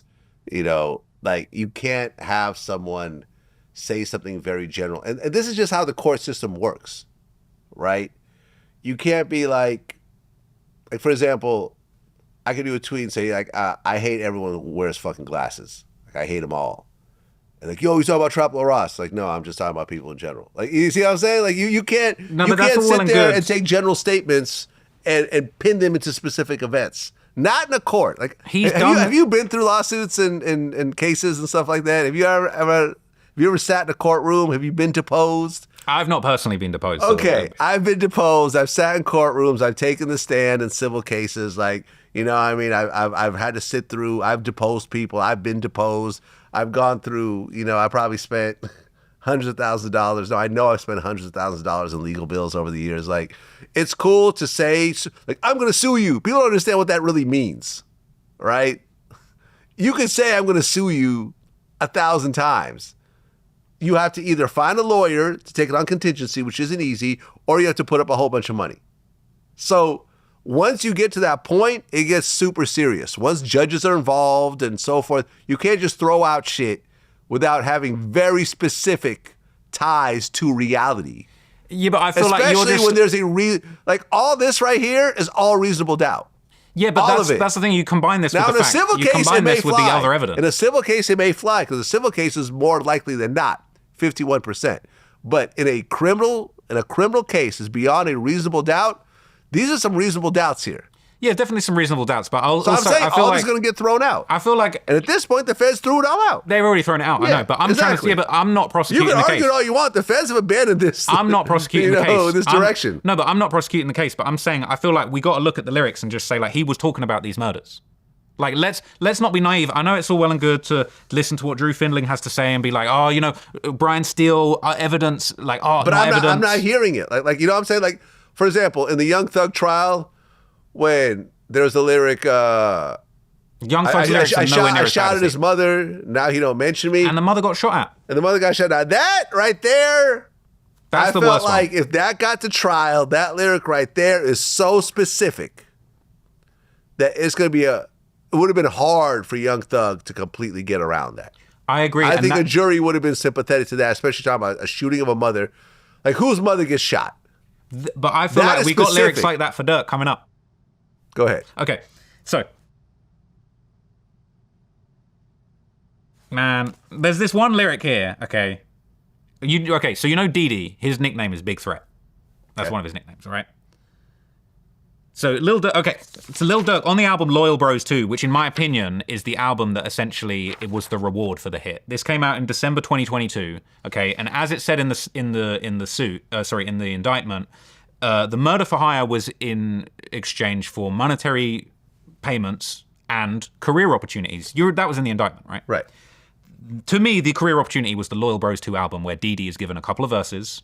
Didi weren't really rapping like this. He was given a couple of verses on this project, lined up to do songs with Durk months after this murder had taken place where he allegedly organized the thing, right? And so, like, on the first track, Mad Max, you got Durk saying he can hide that N-word expensive, big threat and them dying to get you, that switch shit bound to get you, Free Mac, we flying to get you. Okay. We flying to get you. Okay. And then he says, you ain't know we was gonna get you, did you? That's just, okay. To me, I feel like that's kind of damning. Bear in mind, this is an album which basically is like the reward. This is the OTF celebrating we did this murder album, in my opinion. This is my opinion, okay? And then you got the song Seen It All, which has OTF Didi. So we're not talking about Durk no more. We're now talking about OTF Didi, the guy that's accused of organizing this thing. And this is the Victory Lap album. It says, I done seen it all. My N-word's heartless. We do hits regardless. We gonna risk it all for my dog. You gonna get stuffed in coffins. We ain't singing songs. We pop in traffic. Tay-block, we get active. Now, it's just like, yeah, okay, that's not him saying I was on that street doing that murder at that specific time, but it's like, we do hits regardless. For my dog, we're going to put you in coffins. We pop in traffic. We get active. It's just like, that's Didi. That's not Durk. That's Didi. You all came together like 3 months after the murder. You're like, yo, we're making this album. Didi's getting 2 verses. Didi ain't really doing no songs before this. But now you'd frontline doing songs with Lil Durk. And then he keeps on going. He says, Lil Bro and them stood on business. You know they're known to get wicked. I ain't ducking no issue. We coming to get you. These slugs will touch you. We leave you in public. It's like, look, it's general, but it's this, bro, that's Didi so describing the hit. It's so general. Like, it's so general. Now, look. Is that general? When you look at, okay, so for example, now, for Didi, I think it's absolutely insane to be involved in a hit and then rap about hits. That's insane. I think the same for Durk. But I'm not really seeing this from the Durk side of things. I'm seeing him dancing along, dancing on certain topics, playing around with it, probably getting the internet talking and so forth. But if you think about it, Durk is not on any recorded phone lines. There's no, hey, kill this guy for this amount of money. He's actually been fairly smart in the way he's been moving all these years. Now, he's sitting in jail right now, so clearly there's something there. Oh, asphalt, yeah. But it's one of those things where it's like, there are no plea deals on the table. He's facing life in prison. This is a very serious situation. They threw all the music out, so all of this is really just... They only tried to put in one lyric and they've thrown that out and they put in a new lyric. Right. I feel like, look, I'm not prosecuting the case. If I was prosecuting the case, I'll throw all these lyrics at him. But, look, okay, so the one that I feel like everyone's throwing out the whole Babyface Ray song of him saying, oh, his mum had his mum screaming no, or see his son screaming no. But then you got the song War About It that came out in May 2023, right? This is nearly a year after the murder took place. He's on the hook of Lil Durk saying the song, say he died, just come outside and go to war about him. He say no, and he elongates the no to sound like Quando. He mimics Quando. In a sample, he mimics Quando. He say no, I'm thinking he let Ho got him. He say no, I said let's go to war about it. Where he go, you better know the morgue got him. There's no way in the world that Lil Durk's jumping on the song doing the no, and he's not making fun of Quando, and he's not. Maybe he is. I think he is. But that's not illegal. Yeah, but now he's being charged with murder for hire. Again, I'm not saying this is proof. This isn't CCTV of him doing it. And them N-words heard their man scream, they got to turn the sound off. He said, I sent that boy 2,000. He ain't ever post my album. He ain't never shot his gun for me for free. I'm being 1,000. I can't name the stuff I'm behind, but I can make my mama prouder. I seen Lil Bro knock one N-word outside of his socks. He brag about it. You know Lil Pab had no shoes on when they found him, right? On the news. He did a couple lyrics about knocking dudes out their socks, out their shoes. Look. I feel like to me, these lyrics, they basically to me paint a picture of it seems like you guys did it and you released this album as a victory lap, and Didi got a bunch of verses to basically say well done. Look, Didi the Didi indictment is totally separate, right? It's part of the co-defendant situation, but they may bring that up in terms of his lyrics. Look, like I said, if I killed somebody, I would not mention killing anything for the rest of my life. I'll do one more lyric and then I'll give up. All right. Because I'll accept defeat on your behalf. This song threats to everybody, right? Durk says, ain't no sneaky war. Money make them killers pop outside who you ain't seen before. He don't believe in demons till Lil Bro hop out that demon door. We put belt to ass and shoot 'em fast. Shoot until your finger sore. I got Jam and Didi the same gun. What we need this for? They're blocked too close. F that gas. We don't need it for.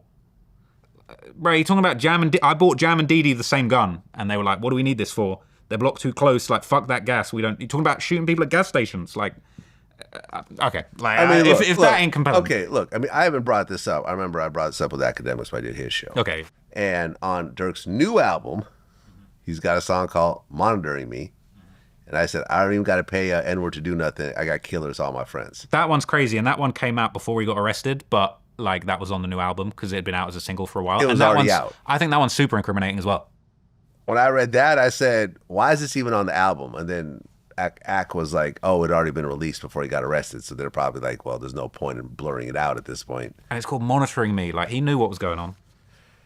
Look, at the end of the day, he's going to have to fight this thing, and we'll see what happens. Drew does have a history of beating the feds, but the feds also have a 98% conviction rate. And I remember I was talking to Drew, we had dinner, and I'm like, does this only apply to the plea deals, or are they really 98% in courtrooms also? He goes, no, they're pretty close to 98% in the courtrooms. So it's not just the plea deals that are skewing these numbers. And, and what I said on camera with Drew, and he essentially agreed with me, was this is really going to go down as, will the co-conspirators cooperate? And what are they going to say? And if they're consistently telling the same thing and you can't break them apart on that stand, Durk is going to go to prison for the rest of his life, whether he did it or not. Now, if they all have different stories, which is why this whole paragraph 9 thing is kind of interesting, because it almost makes me think that people's stories are starting to change.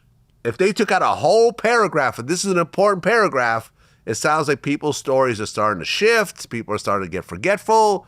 Certain things aren't really adding up, so they're taking out certain parts and focusing on other parts. But if all those guys are like, we did this because Durk was going to pay us. We were told by this guy that he was going to pay us. Didi told us he's going to pay us. Now, if Didi flips or Vonnie flips, that's it. It's over. I couldn't see that happening. That's a tough one. But like, do you... Why would you see that not happening?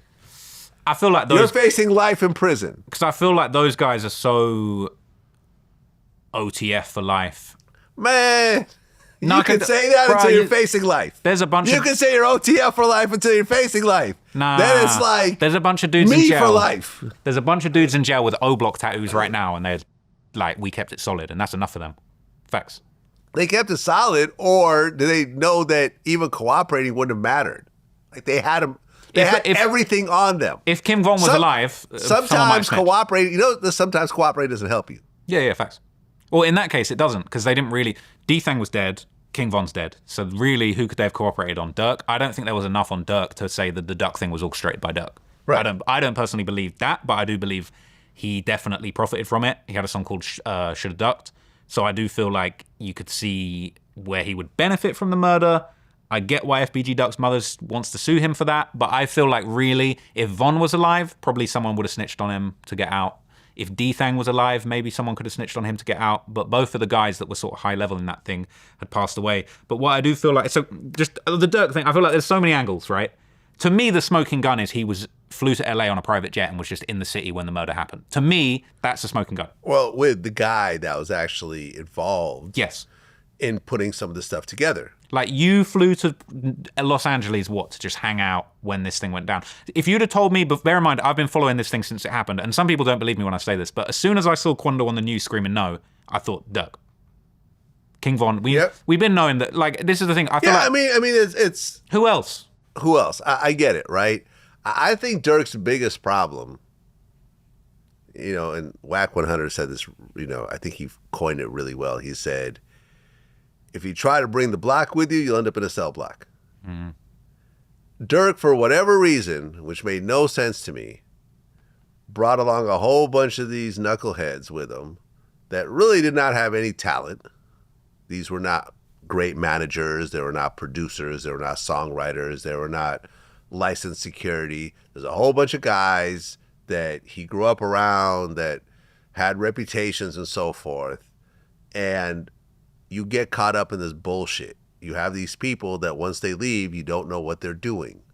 I have been very careful not to keep people like this around me. Like when you see me, you'll see a real security guy.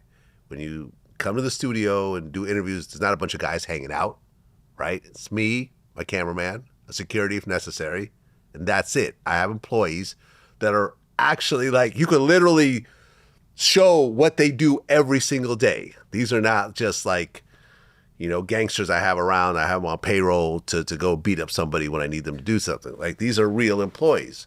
And as you get to certain levels in your career, you have to just cut people off. And you can't sit there and have these people around you because it's just insane. It's completely insane to have these people around you in any capacity. And this is what happens. You get caught up. Because look, like, Academics brought up a really good point. You could say, well, Durk had a reason to kill, Quando Rondo because of King Von. But King Von was friends with all those other guys too. So they had the same reason, right? I think Durk had the most reason because of the whole Slide for Von campaign, and I think that clearly got to him. Okay, but the other guys had a reason as well. And this is going to be exploited in court. But I think they were looking at Lil Durk as the general of like, can we slide?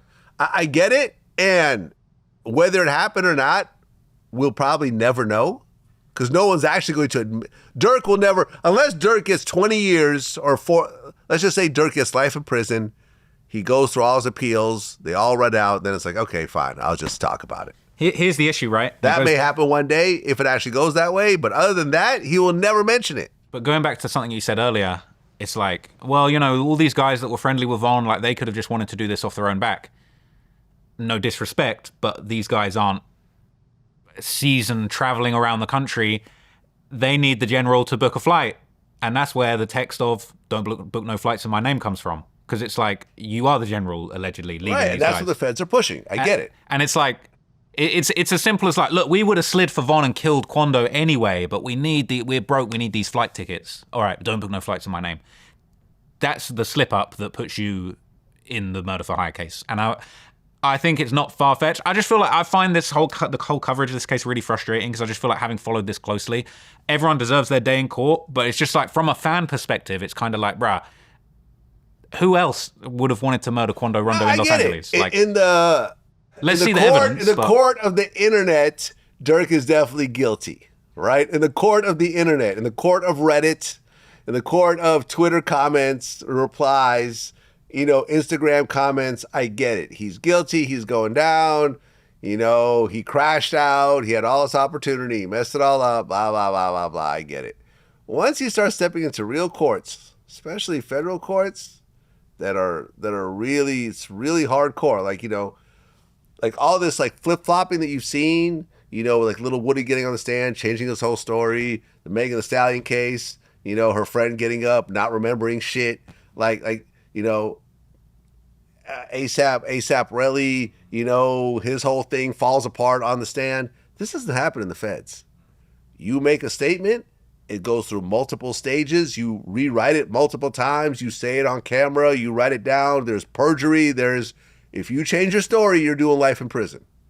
There is no, here's a deal, and we hope you do the right thing, and if you don't, you got an exit strategy. No, it doesn't work that way. These witnesses, once people start cooperating in the feds, like you see the same in the Bull situation. 19 murders. And if you watch that interview, and I asked him, I said, listen, you took the stand like a dozen times against all types of mafia bosses. Now, I understand the John Gotti situation. You felt like he double-crossed you, but these guys didn't do anything to you. He goes, well, that was part of the deal, and I had to do what I had to do. I was the only one that testified against him, and that was like his excuse. But at the end of the day, he had to sit there, take the stand over and over again, and say exactly what he told the feds on that stand. And that's what's going to happen. These guys, these co-conspirators, you could say they're OTF for life when they're actually facing life. And it's like, listen, cooperate, you'll get a release date. I agree. I'm not a street guy. I don't subscribe to the street code. I don't see anything wrong with that self-preservation. I mean, for you to have the balls to grab a gun and pull the trigger and wipe someone off the face of the earth, but you can't snitch on someone and just get yourself back out, it's kind of this mind-boggling double dichotomy to me of just like, to me, I would tell, just, tell, tell, just get out, put it on Durk, tell, why not? Like, are you willing to murder? Why not just turn on your mans? You're willing to wipe this guy, Savia Robinson, Lil Pab. And again, I feel like this is really important. No one really, like, everyone's such a Durk fanboy about this situation. I mean, you're friendly with Quando, from what I understand, right? Yeah. Like, you had... When are we going to take I was upset when I heard about this. Like, when are we going to take a step back? Right before the news came out. I was upset about this because I could see how hurt Quando was by losing his cousin. So I'm like, if this is true, involved. I was like, yo, like these are just a bunch of bozos who put this together. It wasn't Lil Tim. It was Quando's cousin, Savia Robinson, Lil Pab, who he had a criminal past, but from what I understand, he didn't kill nobody. He wasn't involved in this beef. Yeah. He made fun of Durk on Clubhouse once. And people act like that's enough for him to deserve to die. The guys that he was beefing with on Clubhouse, Lil Varney and them, as soon as the murder happened, Lil Varney's on IG talking about when it rains, it pours, making fun of Quando. These guys were so happy. There's a bunch of OTF affiliates and O-Block members that posted and made fun of Quando losing his cousin as soon as it happened. Lil Durk's jumping on a song talking about, no, let's say go to war about it. It's like, bro, this is a real guy that really didn't deserve to die, had nothing to do with it. Even if Quando died, Quando didn't deserve to die. No. That thing that happened with King Von, he didn't really want any part of that. You've interviewed Lil Tim, you've interviewed Quando. Those guys really were in a wrong place, wrong time with a guy that was really a chaos and a threat. And Von was just bringing a whole lot of negativity around. So really, I would want my security to do the same thing Lil Tim did. And so some maniac who brags about being a serial killer jumps on me, I'd want my security to shoot him dead. because God knows what the fuck is about to happen. We need You know to. what I'm saying? Does he have a knife on him? Does he have a gun on him? Like what is supposed to happen when this lunatic jumps on me? You know what I'm saying? And he's like, with a whole gang of people that are supposedly killers with guns. And right. it's luck. It's Other honestly. people pulling out guns because what's the name? Old Black Louie. Didn't he pull out a gun and it jammed or something like that? He gets shot in the head. Like, this is insanity. Well, I'm doing a deep dive on that at the moment, and I'm trying to do like a real forensic analysis of all the body cam footage and the surveillance footage of the night that happened, and like obviously the footage of Louis getting shot, which is super messed up. You got Slutty and BJ, the other guys from O Block. Yeah. Slutty lost his life, BJ lived. There's been a whole debate around who was it that actually fired the shot that hit Lil Tim, and we're trying to get to the bottom of that at the moment. But you know, that night was chaos, and when you like, I've gone and watched like a couple hours worth of the body cam footage of the aftermath. And it is just absolutely insane. It's absolute chaos. You couldn't ever say that, you know, there's theories, it's bullshit, but it's like there's these set up theories of like Quando and Lil Tim set up King Von as bait and Youngboy orchestrated the whole thing. That's bollocks. But like, but it's this thing of just like, really, King Von shouldn't have done that. It set off this chain reaction of all these things that shouldn't have happened. There shouldn't have been no sliding for Von. And really, there needs to be justice for Lil Pab. And like, point me to any other theory other than Lil Durk orchestrating this thing. And I'd love to take a look at it. Well, I'll say this. The exact same people that were telling Durk to slide for Vaughn are the same people that are calling him stupid for sliding for Vaughn and now ending up in prison, right? If that actually happened. So anyone who listens to the internet to make decisions about their lives based on a whole bunch of people who have a cat emoji, you know, as their avatar, you're listening to that person, this motherfucker could be in, you know, Slovenia somewhere. They're 14 years old, just basically hoping that you'll respond somehow to them as they're trolling you all day long with a fake account. I don't know, man. And look, at the end of the day, like, me and Durk had our issues, but it was over him, like, upset that we accidentally released a part of an interview that revealed the gender of his upcoming baby. Like, it was really just it was just literally a mistake. Right? There was no animosity, and he went on the fuck Vlad thing a couple of times. He never did an interview with me again. It's whatever. You know, his new management was there during the Drew Findling interview, and from what Drew told me, they ran it by Durk and he okayed it. And his management was like, hey, listen, I understand you guys had some issues before. He wants you to know that there's no issues at all at this point. And I'm like, okay, good, because there's no issues on my end as well. So, you know, I understand. Now, is he just saying that so I would have Drew Findling on my show to try to push a different narrative? Of course he is. But that's fine. Who cares? It's not like we had any real beef to begin with. It ain't like there's a dead body somewhere that we're still not going to be cool over because of, you know, someone killed somebody. No, like it was a simple misunderstanding, you know, and a mistake on our end for not clipping out a certain part of the interview we told him he would do. Like we told him that we would do for him. So I'm cool with being, you know, in a situation where I could interview his lawyer, because it's not like he did a bunch of interviews. He did me and he did academics. And that's it. Yeah. Back to work. He's the real winner in this scenario, man. Like, yeah, he's also, you know, representing NBA Youngboy. Representing Youngboy, playing both sides of the wall. But that goes to show you. No, he's not playing both sides. He's just being a lawyer. No, but that's what I'm trying to say. You know, that goes to show you. Listen, and I'll say this, because we had dinner, you know, like a few nights before, because I'm the one that brought the interview idea to him. So he went back and checked and everything got okayed. It's like, and I even mentioned the whole situation with me. I'm like, okay, well, let me just say it, me and Durk, you know, this is the reason. He goes, who cares? He goes, I don't get involved in any of these guys' little petty beefs. I don't call them by their rap names. I call them by their real names.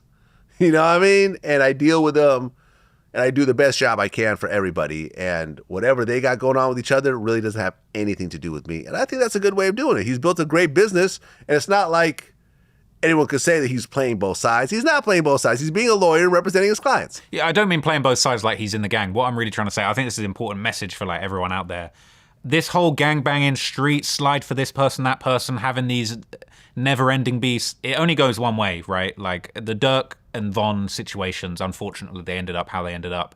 And, you know, you've got lawyers that are going to make millions off this situation, and they're going to work with both sides because they don't care about your street beef. Your street beef's Youngboy and Quando and Von and Durk, all this, it's irrelevant to them. And it just goes to show you, really, like, what is Durk going to have at the end of this?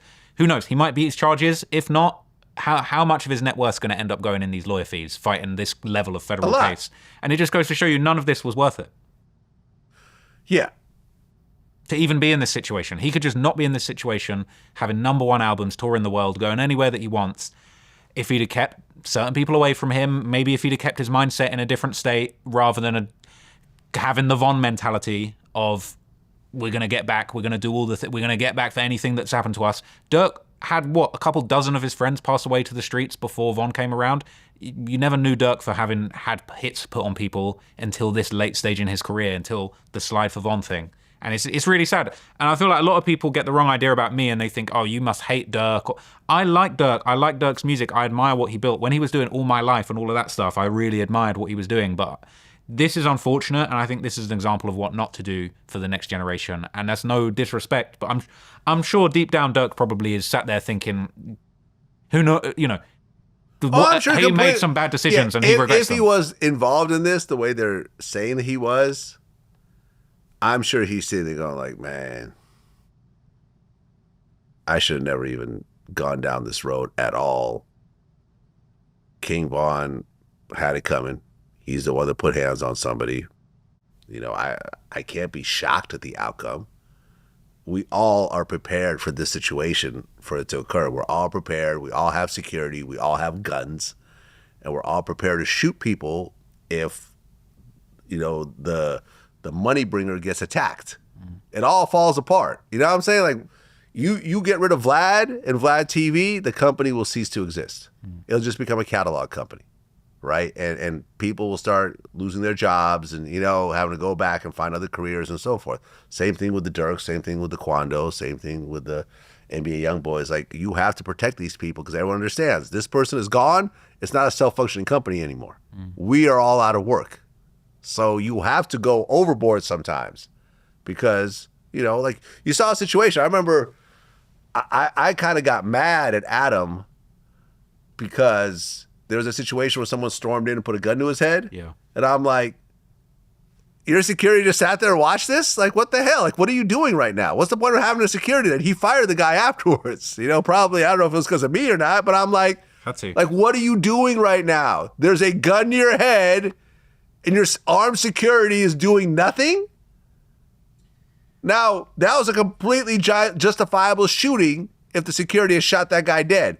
The fact that it's a fake gun, you figure out after the fact, complete probable cause to protect my client. But what I'm saying is like, yo, you have to, everyone understands, me, Durk, Von, Quando, FBG Duck, all these guys that are here or not here anymore, all understand that you start putting hands on certain people, there's going to be extreme violence that follows that. Extreme violence. No one's sitting there, like, for example, I'm sure in King Von's head was, I'm going to fight this guy, and I'm going to beat him up. And then I'm going to go. That was going to be his album rollout. Yeah. And, I'm going to use it for promo, and I'm going to brag about it on the internet because I can fight better than this guy. And he's not that, He'd been saying he was going to put hands on him. He's, whatever. He's not that big. Quando's not a big, tough, I'm physically way bigger than Quando. He'd scoring no points beating up Quando. Yeah. But what I'm saying is that was probably the plan. I'm going to beat him up, and I'm going to talk shit about it afterwards. What the thought should have been, as soon as I put hands on him, God knows what's about to happen. Guns are going to go off. People are going to start losing their lives. And this all is going to end with multiple people dying and lots of people shot.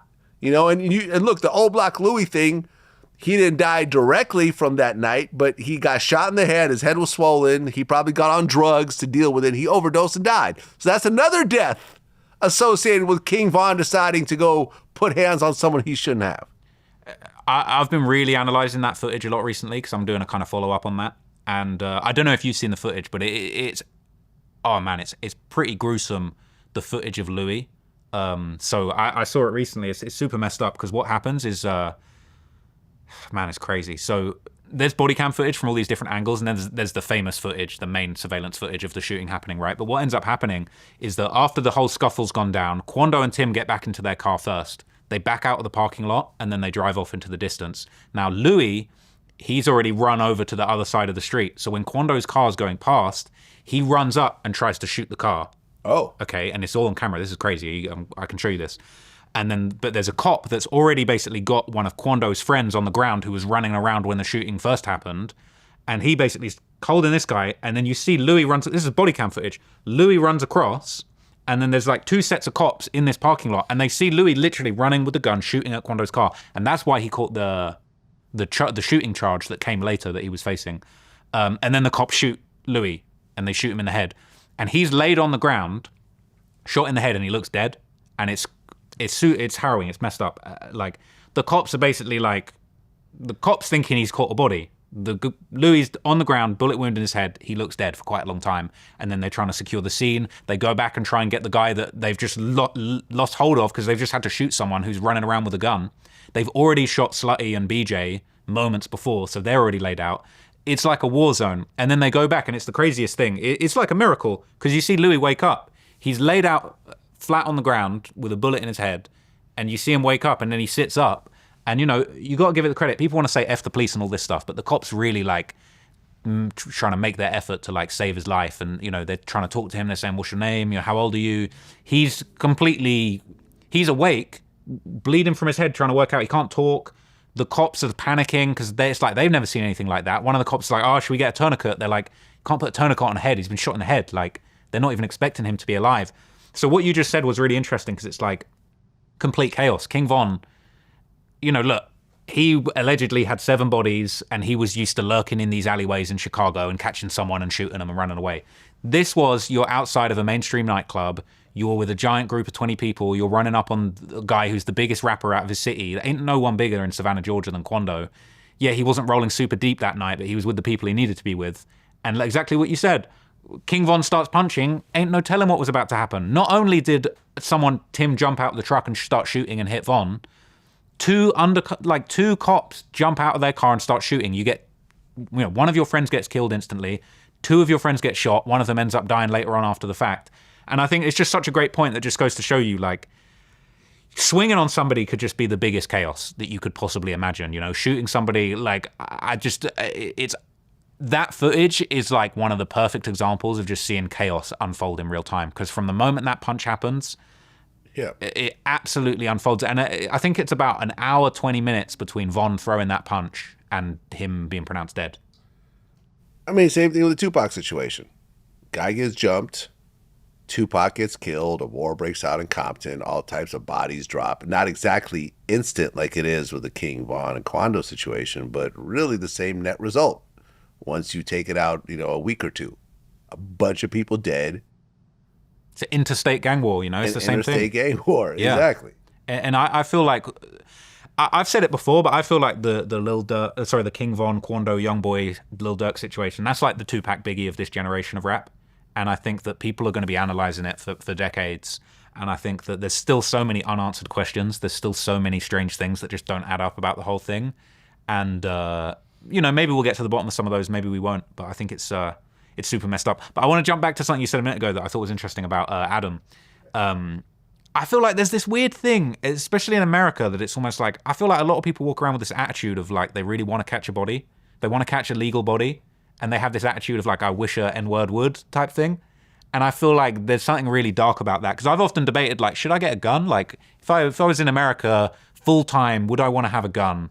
And I don't think I would. I don't think I'd want to have a gun. Maybe armed security if the situation called for it. But I think there's a lot of people that walk around in, let's say, different states that are licensed and they carry guns, and they're waiting for somebody to test them. They're waiting for an opportunity to stand their ground and catch a body. And I don't know if it's this hip-hop drill influence that's influenced a lot of people, or an American thing of like, I should stand my ground, no one should test me, and I've got an equalizer with me, and it doesn't matter how big you are, I should be able to stand my ground. But I feel like it's a messed up thing, and sometimes I get the impression from Adam that he really wishes that guy would have been killed, that pulled a gun on him, and I think that's messed up. But if that's how he feels, that's how he feels.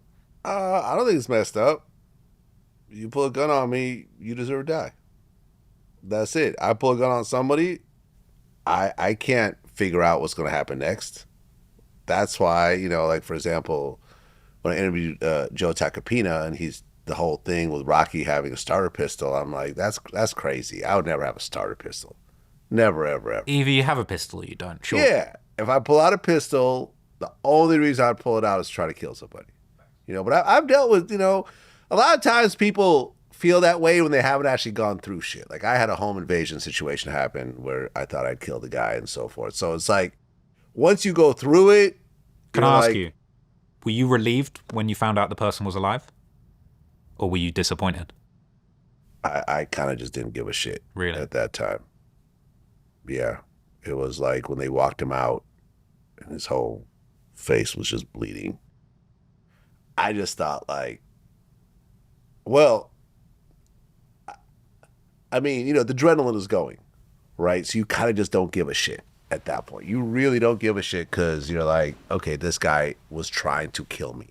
So I have no type of remorse or no type of empathy towards what he's going through right now. Now, as I started to calm down, I am starting to realize that had he died, there would now be a murder investigation. And, you know, I could be painted as someone that maybe wasn't acting in self-defense. Or went right? beyond. Maybe I just went too far. Now, the cops were like, hey, self-defense, have a nice day. I don't even think they asked me for an ID that night. You know what I'm saying? Because it was kind of clear that this guy jumped in through the window. The girl confirmed the story. The overall damage kind of was all in line and so forth. And I don't think he even was trying to fight it at one point. Basically, me and him had a conversation. I told him I'm not going to take the stand against him. Well, the guy that you shot? I didn't shoot him. Okay. The guy that was shot? The guy that was hurt? He wasn't shot. The guy that was hurt? He was hurt. You had a conversation with them? Yes, I did. Wow. Yeah. That must have been surreal. It was surreal. it was. He apologized. Wow. Yeah. He apologized. Well, because he knew he was in the wrong. I mean, I think the You thing... know, I say you jump into someone's house and attack the person because they're sleeping with your ex-girlfriend. Like, Well, he's blessed he's still alive. he's blessed he's still alive. Yeah. I really wonder if he watches these interviews with me and it's like, I don't know how he feels. People actually, you know, say that I should bring him in and do an interview with him. I'd watch that. That's crazy. That would be kind of nuts. I'd have a lot of security there. Oh, man, you know yeah, what I'm all the saying? security. Ain't no one go full shit. Yeah. But what I'm saying is a lot of times when people like, oh, I wish I would, haven't gone through that. Like these are really ugly situations where everyone loses to a certain degree, right? And once you pull out a gun or do that, you don't know what's about to happen. Everything is off the table. You know what I'm saying? I remember when I had the conversation with the guy, without going into specifics, he asked why I did certain things that night. And I said, you jumped in through the window and attacked me. There are no rules after that. So if you want me to suddenly feel bad about what I did when what you did set it all off, you're smoking crack. Like, you know what I mean? Like, you're really tripping. He goes, no, you're right. That's a good point. You know what I'm saying? He goes, you're right.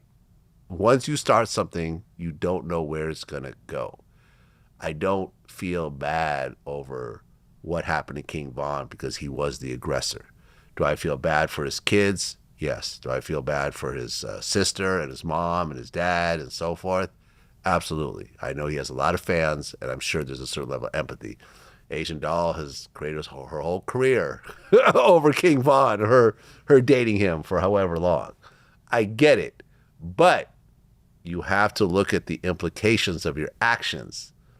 And I don't know whether he was drunk or whether he was just... He was on ecstasy, actually. Okay, there you go. So he was high. So he was high. He's not making smart decisions. You're high. And you're King Von, and you got jewelry on, and you're the hottest gangster rapper, and you feel you got a bunch of guys with you. Oh yeah, we gonna, you know, treat him like a little boy or something like that. That he says something like that, and yeah, we're gonna walk out, and I'm gonna make a video about it, and it's gonna be used for my album rollout, and blah blah blah blah blah blah. It didn't work out that way. You underestimate people. I don't underestimate anybody. Anybody. You know, I mean, I always carry some sort of weapon with me, but I never pull it out. Because I know I'm not just going to flash it around or whatever else. I realize, like, you know, like when you see like the whole China Mac, that whole prank thing situation where he's like, there's guns in the background. You see my hands in my pockets. I had pepper spray in my pocket. Am I going to pull it out and start spraying people randomly? No.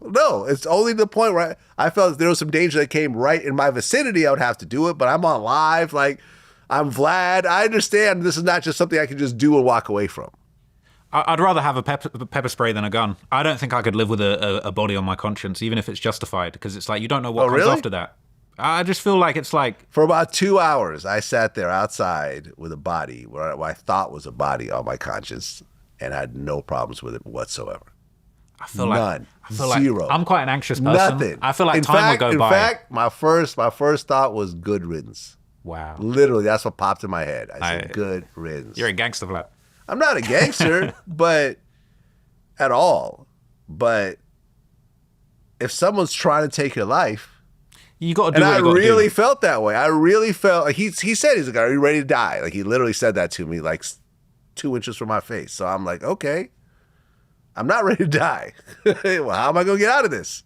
I'm gonna have to kill, right? So, and that was a very turning point in my life because at that point it was like I'm not scared of anyone out here.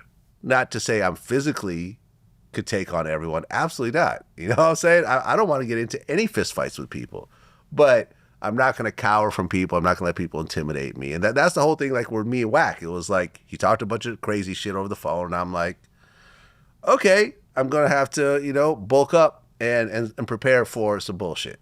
But I'm not going to sit there and apologize. I'm not going to sit there, and cower and start answering to him, and it's like, let him extort me, like you like to say. You know what I mean? Like none of that's gonna happen.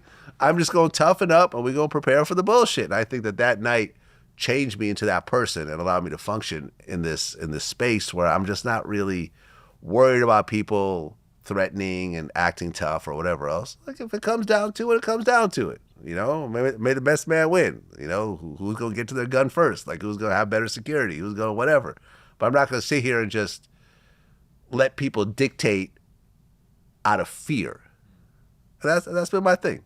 It's interesting. I think it's a very American way of thinking because in the UK, obviously, we don't have gun laws. We barely have self-defense laws. And so it's almost like it's a very alien thing to me, the idea that even just like I could take that into my own hands. If I was really threatened to the point where I had to end someone's life to protect mine, like that's something that people respect and is good over here. Whereas for me, it's almost just like, and I think this is why some people don't like the way that I talk about certain people that are convicted or, the Durk situation, because I feel like I deep down have this thing where I just feel like killing is really wrong.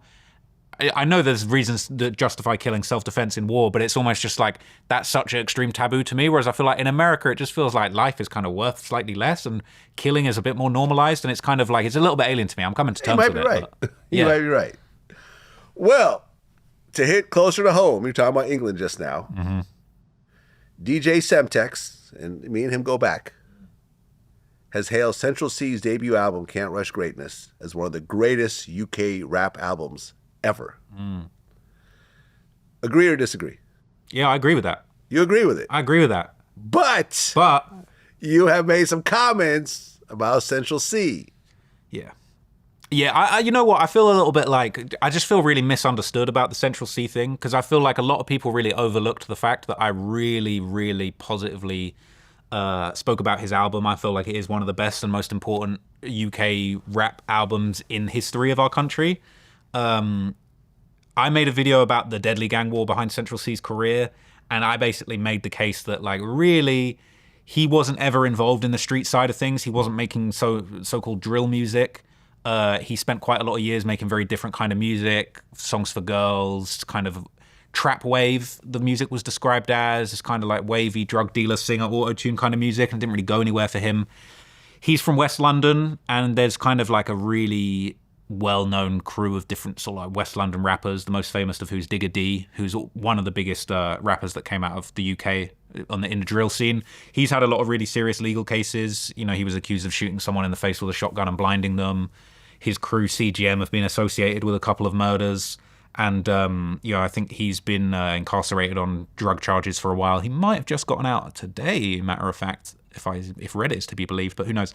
But I kind of made the case in the video that, Central Cee is an amazing artist. I've always been a huge fan of his ever since he came across my radar. But I basically made the case that, like, look, he's not a real gangster. He's kind of taken this gangster persona and used it to kind of get ahead of everyone in the rap scene, and it worked for him perfectly. I feel like I was probably doing too much and kind of like poking too much fun at him. Really, it was all about, I made this AI picture of Central Cee with all the 6ix9ine tattoos and the 6ix9ine hairdo, and I kind of said, like, real or fake, like, is he the 6ix9ine of the UK? Because 6ix9ine, he grabbed all the bloods and used them as an accessory to blow himself up. And the story goes that Central Cee kind of did that as far as like he basically locked in with this West London gang that was Digga D's ops and kind of like used these affiliations and a lot of the imagery of the UK drill and the UK West London gang politics to basically like as branding. And it worked for him, and I think his music's amazing. I feel like I was a little misunderstood, and I feel like I probably made myself look a little bit salty about him with the 6ix9ine picture and like some of the comments. But I thought it was great. Well, hold on. Cool. You're skipping the one that I saw. Okay. Which is, you did a post where you said, "Don't get me wrong, 10 out of 10 album, one of the best to hold the mic in the UK, but it's based on a persona that other people lived. Maximum artistry, minimum authenticity." Yeah. That's pretty harsh. No, I feel like that is hard. That's the thing is, I feel like at the time, I feel like I was on a thing of almost like, so, okay, here's the thing. Central Cee has basically taken over the UK rap industry. You can't say anything bad about Central Cee. No one wanted to talk about my video when it dropped. Central Cee's just done the Met Gala. Every page in the UK is posting it, glazing Central Cee. Oh my God, I can't believe he's at the Met Gala. This guy is the biggest genius. He's the GOAT of the UK rap scene, the biggest and best to ever do it. And it's like, I feel like there's this almost like Central Cee mania. And so for me, I almost felt like I had to stand up and just say some harsh truths because like no one else in the scene is going to say this stuff. And he's really kind of like leapfrogged over a lot of really great artists that I feel like maybe didn't get the shine or the career buzz that they deserved. It is kind of harsh, but it's true. It's not authentic. Like he kind of put on the Nike Tech as a costume, and then later on backtracks and said, "Oh, I'm the one that made the Nike Tech hot in the US." Bro, you didn't make the Nike Tech hot in the US. You're not the one you didn't make Nike Techs hot in the US. Like, let's not be crazy. Like, let's look at any number of Bronx drill rappers that were jumping around in Nike Techs before you was even making this sort of music. I mean, would you say that Central Cee is where he is because of that Drake freestyle? No. Really? So Drake was already on a wave that Central Cee, basically jumped on a wave that Central Cee was already on? 100%. Okay. Central Cee was absolutely booming, killing it in the UK before the Drake. That was the first time I really heard of Central Cee. Really? Oh, see, that's the thing, because in the UK, it's like, bear in mind, he came out of nowhere. So he had like 4 or 5 years worth of music that really wasn't hitting, that got deleted and scrubbed from the internet. I think that's also why I feel like his team really didn't like what I put out there, because I unearthed a lot of stuff that he had put out that he would rather pretend never happened. It's like, you know, when it's like people pop out with a song that's viral and they want to act like, that's my first tune. Bro, you got 100 tunes that no one was trying to hear, and then you put on the Nike Tech and had a new persona. And it's like, I've got to give his props as far as like one of the best artists to do it in the UK, incredible lyricist, incredible branding. Yeah, you're not really doing the things that you say you were doing in these songs. You're talking about, I put £100,000, I can get you shot in public. His Met Gala freestyle, he's talking about all these drills that he's going to pay people to do. That's not happening. And it's like, no disrespect, but it's like the guys that were really doing that stuff, you were dissing and making fun of and putting down. And like this is the thing. I just feel like it's frustrating because I feel like I've been slightly misunderstood on Central Cee topic, or maybe not misunderstood. No, I think you're pretty clear. I feel like there's just this big. You're calling him a studio gangster. Yeah. Right? This is a term that's been around for decades. You're calling him a studio gangster. And you can be the GOAT of rapping in the UK, but you like the way I said it in the video is it's almost like he's got to the very top spot because he's not had to deal with the baggage of actually being in the streets. And that's not necessarily a diss, but you got someone like Digga D whose career has been derailed by going, Digga D, he's like the young boy of the UK. He'll come out of jail, get a few songs, get a bit of emotion, then they put him back in. And it's like, he's dealing with the baggage of actually being from the streets, the trauma and the difficulties of being a real West London gangster who's got all of these cases, can't stay out of trouble, people trying to kill him all the time, nearly got his eye cut out of his head, got attacked in prison and stabbed in the eye, all this vicious, horrible stuff that he's dealt with. Central Cee's not really had to deal with any of that stuff. He went straight to the top. He's using that gangster persona. And the music's fire. That's the thing. The album was sick. I've been a huge fan of his music through and through. And just like, I don't know, that's just like one scenario where it's almost like, I feel like with what I do, I have to speak my truth. I went through all of the songs, all of the beef, all of the back and forths, and I just had to say it how I felt it was. And I just got a lot of backlash from that in the UK, because I feel like there's this real thing of like no one's really got any emotion in the UK other than Central Cee right now. Like, any rappers on your radar from the UK right now other than Central Cee? No. I mean, me and Dizzy Rascal have been friends for a while, but Dizzy's a legend. That's a different, that's a different era. I get that. And he's not he's kind of in the, and this isn't a put down on Dizzy Rascal, but it's almost like he's had them huge charting big songs earlier in his career. He's almost now, he's kicked back, he's cooling now. He's not trying to put out albums and singles that are really like, Yeah, he's chilling. he don't need, he's, Oh man, listen, he picked me up in his Ferrari when I was in London. We went to his house. We kicked it. I've heard his house is crazy. There's a UK rapper called Quengface that's just come out of jail, and he's tapped in with Dizzy Rascal, and he's just did an interview saying, he was like, I went to Dizzy's yard, and it was the craziest thing I've ever seen.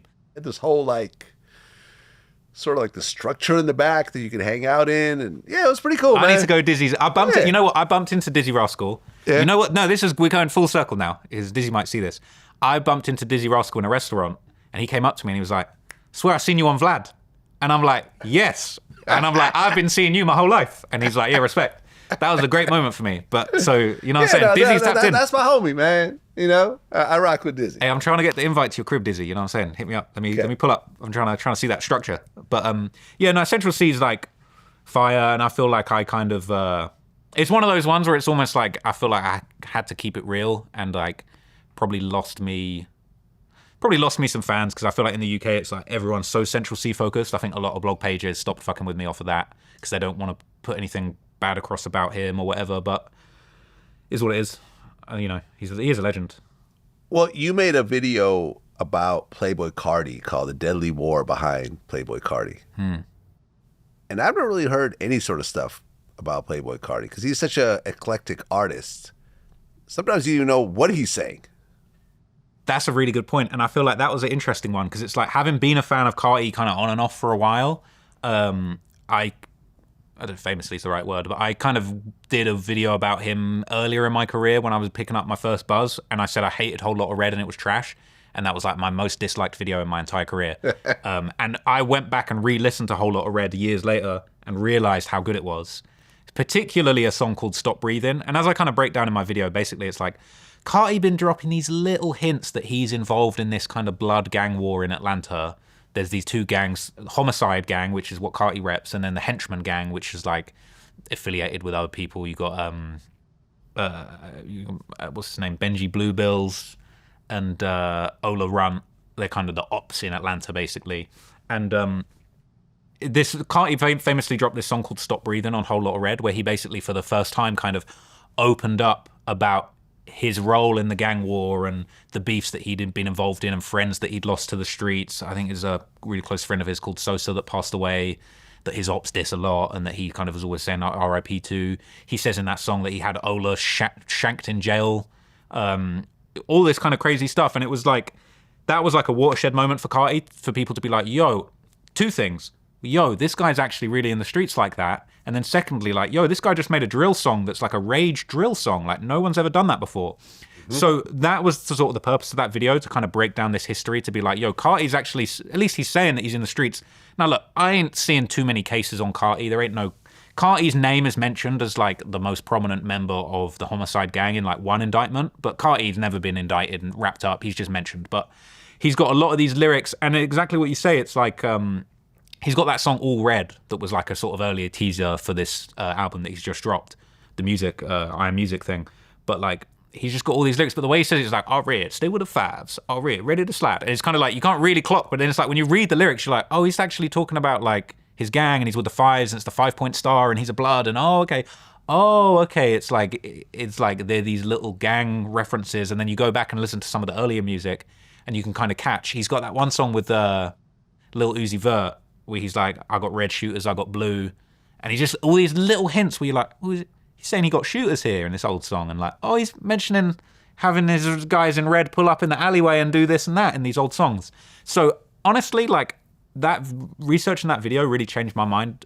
Well, I'd kind of changed my mind about him already, just realizing it. And don't get me wrong, it's not like, oh, he's a gangster, so I respect him. But it was more a case of like, oh, wow, you're actually taking elements of this drill music and this gang blood culture that you've kind of been involved in, that you've not really spoken about, and you're sprinkling it into your rage music and basically creating like almost a whole new offshoot of gangster rap that's never been done before. And then you've got his ops, like people like Benji Bluebills, that are kind of like taking it a little bit further and making slightly more disrespectful diss songs, but over these rage beats. And it's like, now you've got almost this like gang back and forth in Atlanta where they're rapping on these mad rage party punk inspired beats.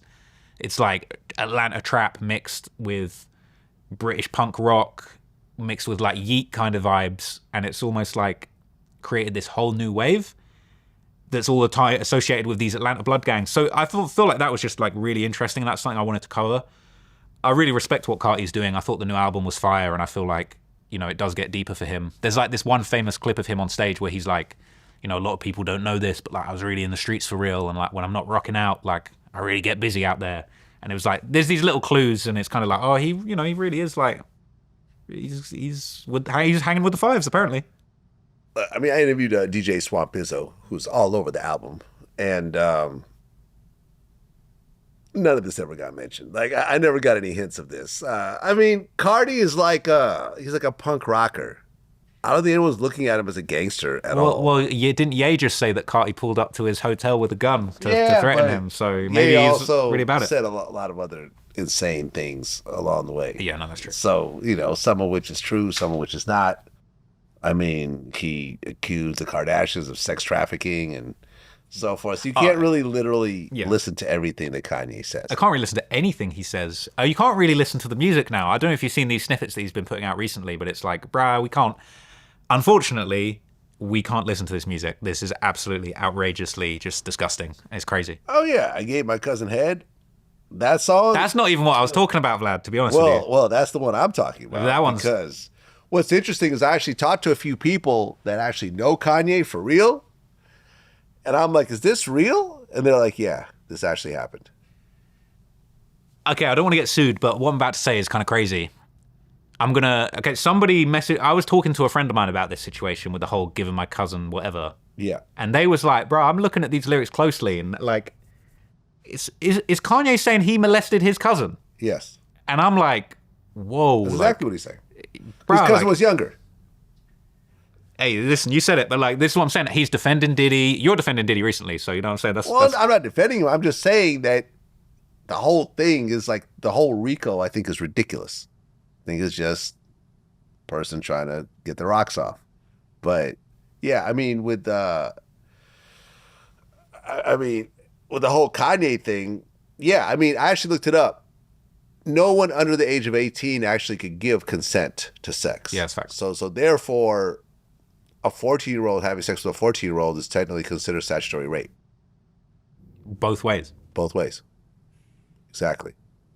But in this case, I mean, number one, it's incest. Number two, I feel like it is molestation because there's a younger child and an older child. 14 is not 8. It's 14. By 14, I was seeing pornos and I was, messing with girls and everything else like that. I didn't want to give a dude head. That's something I think he just wanted to do. I mean, he's been saying a lot of stuff. He's saying he's a cuck, right? And he likes it when people smash Bianca. I mean, yeah, I'm trying to see what that's all about. Him and Diddy. Yeah. Yeah. I mean. But it's funny because when this is that, obviously that's very messed up. But I was more referring to the Hitler worship, which is very much not appreciated. Yeah, I mean, listen, I'm Jewish, so this whole thing to me has been bizarre, and now people are like, oh, well, maybe the Nazis weren't as bad as they taught us in school. That's like saying, well, I guess slave masters weren't as bad either. Like, you could find positive things about anybody, right? I see. The slave masters taught religion to the slaves, so that's a positive. It's like, yeah, but the threat, under beatings and rapes and loss of freedom, yeah, okay. Like, that's ridiculous. The Nazis, had a nationalist movement. They brought the country together. Yeah, but they're exterminating a whole race of people. So, you could say positive things, but there's so much nasty shit that goes with it that it's just ridiculous to try to, rewrite history in that regard. Well, what I think is even more shocking is that, like, he's trying to make being a Nazi and praising Hitler cool, and he's trying to do it on cool beats and with auto-tune and make it catchy. Some guy got on stage with Wack100 with a Nazi jacket on. I mean, forget that, though. I'm talking about the music. This is why I think what he's doing is so next-level evil and wrong. He's trying to make it cool and funny and like, not that serious to shout Heil Hitler on these songs or whatever. And I feel like that's where it's like, it's not just jumping on Twitter talking about Hitler wasn't a bad guy. It's you're trying to make catchy songs that are going to normalize people saying these things. And I feel like that's so wrong, so disgusting, and as if it didn't need to be said, but like, fuck Hitler, fuck the Nazis, smoking Hitler pack all day, Kanye just a bitch for doing all that. That's insane. Like, it's like this just unfathomable level of evil. And I saw you, I can't remember who you were debating it with somebody, talking about his whole defense where he's like, oh, they monetize our plane, so I'm gonna monetize theirs. Bro, this is apples and oranges. Like, that was one of the most dumb arguments that I've seen him try and make to defend himself, of like, oh, well, the record labels are promoting drill music, so I'm gonna promote Hitler. Like, I don't know. I was about to say, what's wrong with this dude? We know he's got a bunch of things wrong with him. But, like, it's just super wrong, and I just feel like we gotta just not stop putting the pressure to just say, like, the shit Kanye's saying is absolutely wrong, out of line, not cool to idolize Hitler. Any Americans getting behind what Ye is saying, the Nazis were the ops. Is for decades, fuck Nazis. We was trying to kill them. They was trying to kill your ancestors. I'm British. Here's a funny little exclusive. I went for dinner with a bunch of people in Miami once, and Sneeko pulled up, right? And this was quite a while ago, but this was when he first tapped in with Kanye. And he was doing his little kind of like shock jock thing on me, trying to be like, oh, what was so bad about Hitler? Like, oh, what was so bad? Like, apart from the Holocaust, what was so bad? And I'm like, bro, you're so dumb. Like, bro, I'm English. He literally bombed London. Like, he tried to kill my grandparents. Like, you talking about, like, what did Hitler do so bad? If you're an American, he was trying to kill your grandparents. Hitler done killed your ancestors. Whether you're Jewish, whether you're American, whether you were fighting in that war, whatever the Allies. Like, how are we jocking this guy who's saying, yeah, shout out to Hitler. This guy tried to kill our grandparents. Like, just knock it off. It's wrong. Well, isn't Sneeko Jewish? Maybe. That's what they're trying to say. That he's Jewish. Bruh, it's like, I don't care, bro. Hitler's a bitch. Hitler K all day long. Fuck Hitler. Yeah. I mean, look. And Dave Blunt's is writing all these songs for him. Kanye ain't never had no flow like this before. You hear that World War II, World War III song where he's talking about, I obviously can't say the line, but he's like, they say I'm worshiping Hitler, but I am That's Dave Blunt's flow. Dave Blunt's written all that stuff. Even that song where he's talking about, I gave my cousin head was the second part of that song is a Dave Blunt's hook that's already out. Oh, I didn't know that. Yeah, that's interesting. No. The second part of the cousin song is Dave Blunt's most popular song, I believe. I forgot the name of it, but it's literally, I'm like, oh, I heard this hook. I looked it up. I'm like, yep, that's the hook. And I do like Dave Blunt's music, but like, bro, we're not jacking you co-writing these songs. Like that Heil Hitler snippet that was teased with Top 5 where he's wearing the Nazi chain. It's like, bro, I can tell Dave Blunt's wrote this. This sounds like, this is Dave Blunt's all day, and we're not jocking that. We're not claiming that. We're not having that. Like, it's just disgusting. It's crazy. Yep. Well, look, I interviewed Dave Blunt not too long ago. And I think for Dave Blunt, it's like, wow, like I'm here with this legendary rapper. I'm kind of an underground guy.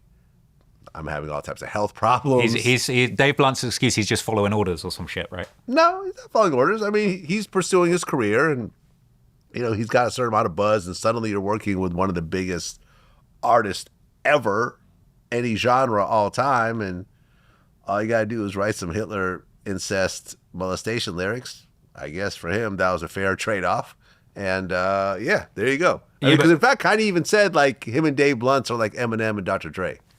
And I'm like, well, no, not really. But I'm glad you think that way. Like I'm cool with Dave Blunt's. But Dave also like, I remember I mentioned in the interview, I'm like, you use the N-word with the hard R. He was, me and my friends, that's how we talk. And I'm like, yeah, but it's one thing to joke around with your friends and another thing to publicly release things. And he'd be dropping the F slur and other stuff like. Oh, yeah. But it's just like. You got to understand though, man, like with Dave, you got to understand how big he is in real life, yo. Like, you see him in the videos and then he actually walks in. I mean, he's like 700 pounds. Could he like these chairs handle him? That chair handled him. Dave Blunt's on this chair. Dave Blunt's was on that chair.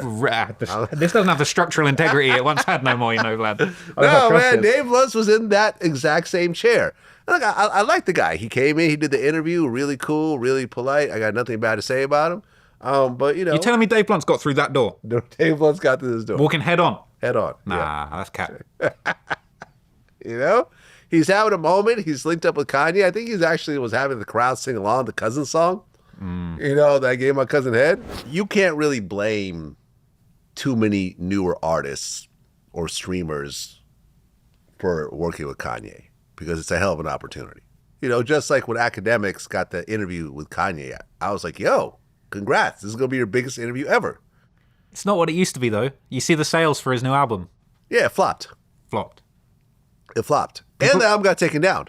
Really? Yeah, Donda 2 came down because he didn't he didn't pay a bunch of the producers. Oh, wow. I did give it a listen, and like the beats were sounding pretty decent. It was sounding like some old Kanye beats. I didn't really tune into what he was saying. It's like, when a Ye album drops, it's like you kind of have to listen to it just to see what's going on, to take the temperature, but like, I feel like people are tired of the antics. Yeah, no, I feel like, listen, Kanye's always going to be Kanye. He's always going to have a core audience, especially if he starts going places like overseas. You know, he's doing shows in China and South Korea and so forth. But I think the days of Kanye being a dominant force, whether it's in music or fashion, those days are over because no corporation is really getting behind this level of lunacy. And, you know, people were like pointing out, oh, look, in Israel, World War III is the #1 song, you know, on the charts. Well, that's because people want to hear what he has to say. People want to hear it. So you're going to get a big, you know, surge at the beginning, but no one's bumping that shit. No one's bumping a Hitler song. Like, you know, it's like, all right, we're the shock value will get you there, but it's not going to keep you there. This is not a song that's in rotation. It's not going to stay on the charts. Everyone's just rushing to see what type of crazy stuff Kanye is actually saying, because there's a lot of crazy stuff. A lot. So. Yeah, it is really sad because, you know, we grew up listening to this guy's music, or, you know, I was always admiring him. I remember getting College Dropout album when it first dropped and just being like, just so enthralled by this great artist. You know, you think the guy that made Jesus Walks, running around doing this stuff now, he really has lost it. And, you know, the unfortunate truth is I think the death of his mother just completely, like, just left him just unable to process that grief. And really, like, his life has just been such a mess since then. And it's like every year it just declines further and further. Yeah, look, like there's a picture. I'm going to see if I can find it. I think when I interviewed Common, I brought it up. It's me, Common, and Kanye in the studio. This is like around 2005, 6, something like that. Kanye had just dropped Through the Wire, and he played me Slow Jams for the first time in the studio, which became his first real hit song. Through the Wire was more like an underground kind of, you know, B-side. And I could tell you we're all hanging out, right? It's me, Common, and Kanye, and we're like talking in the studio before we start our interview. And this interview got lost over the years. It was just an audio interview. It wasn't that good anyways. But we're talking about relationships, right? And we all had just gone through a breakup, like all three of us. So Common's like, yeah, you know, me and Erykah Badu broke up, you know, and I'm really sad and stuff like that. I'm like, you know, yeah, man, my girl, she just left me, you know, and it kind of messed me up, whatever. Kind of like, yeah, you know, I just broke up with my girl too. We'd been together, like, you know, since college, so that was sort of weird. And I'm like, oh, so did you break up with her or she break up with you? Because it's very different. He was like, of course I broke up with her. A girl would be crazy to break up with me. Like, yo, like where I am right now, of course I broke up with her. That's a crazy question. And it was like, this Kanye you see today, you know, and I remember in the interview, I was like, yo, when I heard Ludacris Stand Up, you know, that you're the last person I thought of, you know, that did that beat because it's so different. It's like, well, if you hear a hot beat, I should be the first person you think of, regardless of how the beat sounds. Because, yo, you know, and it's like the Kanye you see today is exactly how he was before he became mega rich. Bro, I'd love to have seen his face when he got the sales figures for this Donda 2 album. Because it's like, can you imagine him? He probably can't even process the L's that he's taking because he thinks so highly of himself, you know? Yeah. I mean, look, at the end of the day, I feel that with Kanye, you have mental illness. You have drug addiction, right? Off the nitrous, of other things. Between the nitrous and, you know, I remember because he had gotten lipo, he said he got addicted to some sort of painkillers or whatever else. You know, remember he lost all his teeth at one point. Yeah, I heard that, yeah. So you have, you know, I'd heard stories that he has always had serious health issues, you know, with his teeth. I remember hearing from someone that he has diabetes and his face swells up, which is why he wears the masks sometimes. Oh, really? You know what I'm saying? I've heard about a lot of, you know, this part I'm not quite sure about, but I'd heard rumors that he was having, you know, gay you know, sexual relations with some of his artists and so forth. Sounded a bit more true now after the Cousins Yeah, thing. I mean, you know, now this is coming out. It's like, okay, like this is not as shocking anymore. He said he was gay. I think And there's on nothing Sneako's wrong with that, stream. bro. Why don't you just be come gay. out? Be Come gay, out, man. You know, but like some of this stuff, like, you know, almost reminds me of some of the Diddy stuff and so forth. So it's like there's a lot going on with him. And I feel like with him, he has so much money that a lot of this is sort of performance art. I feel like a lot of this Nazi stuff is like performance art. Like, watch me get crucified like Jesus, and, you know, let me take the stones and let me get attention by any means necessary. You know, like I remember me and academics were talking in our recent interview, and he was like, "Would you interview Kanye?" I said, "Absolutely." He said, "What if he wore the chain, the Nazi chain?" I said, "No problem." He said, "What if it was a big old chain and it was a spinner, it was a big Nazi symbol?" I said, "It's fine." He said, "Well, what if he put the chain on you?" I said, "No, interview would be over." Yeah, hell no. Once you put the chain on me, I'm not doing that. I'm not going to wear a Nazi chain just to get an interview with Kanye. Not doing it. I'm not going to wear a Ku Klux Klan outfit.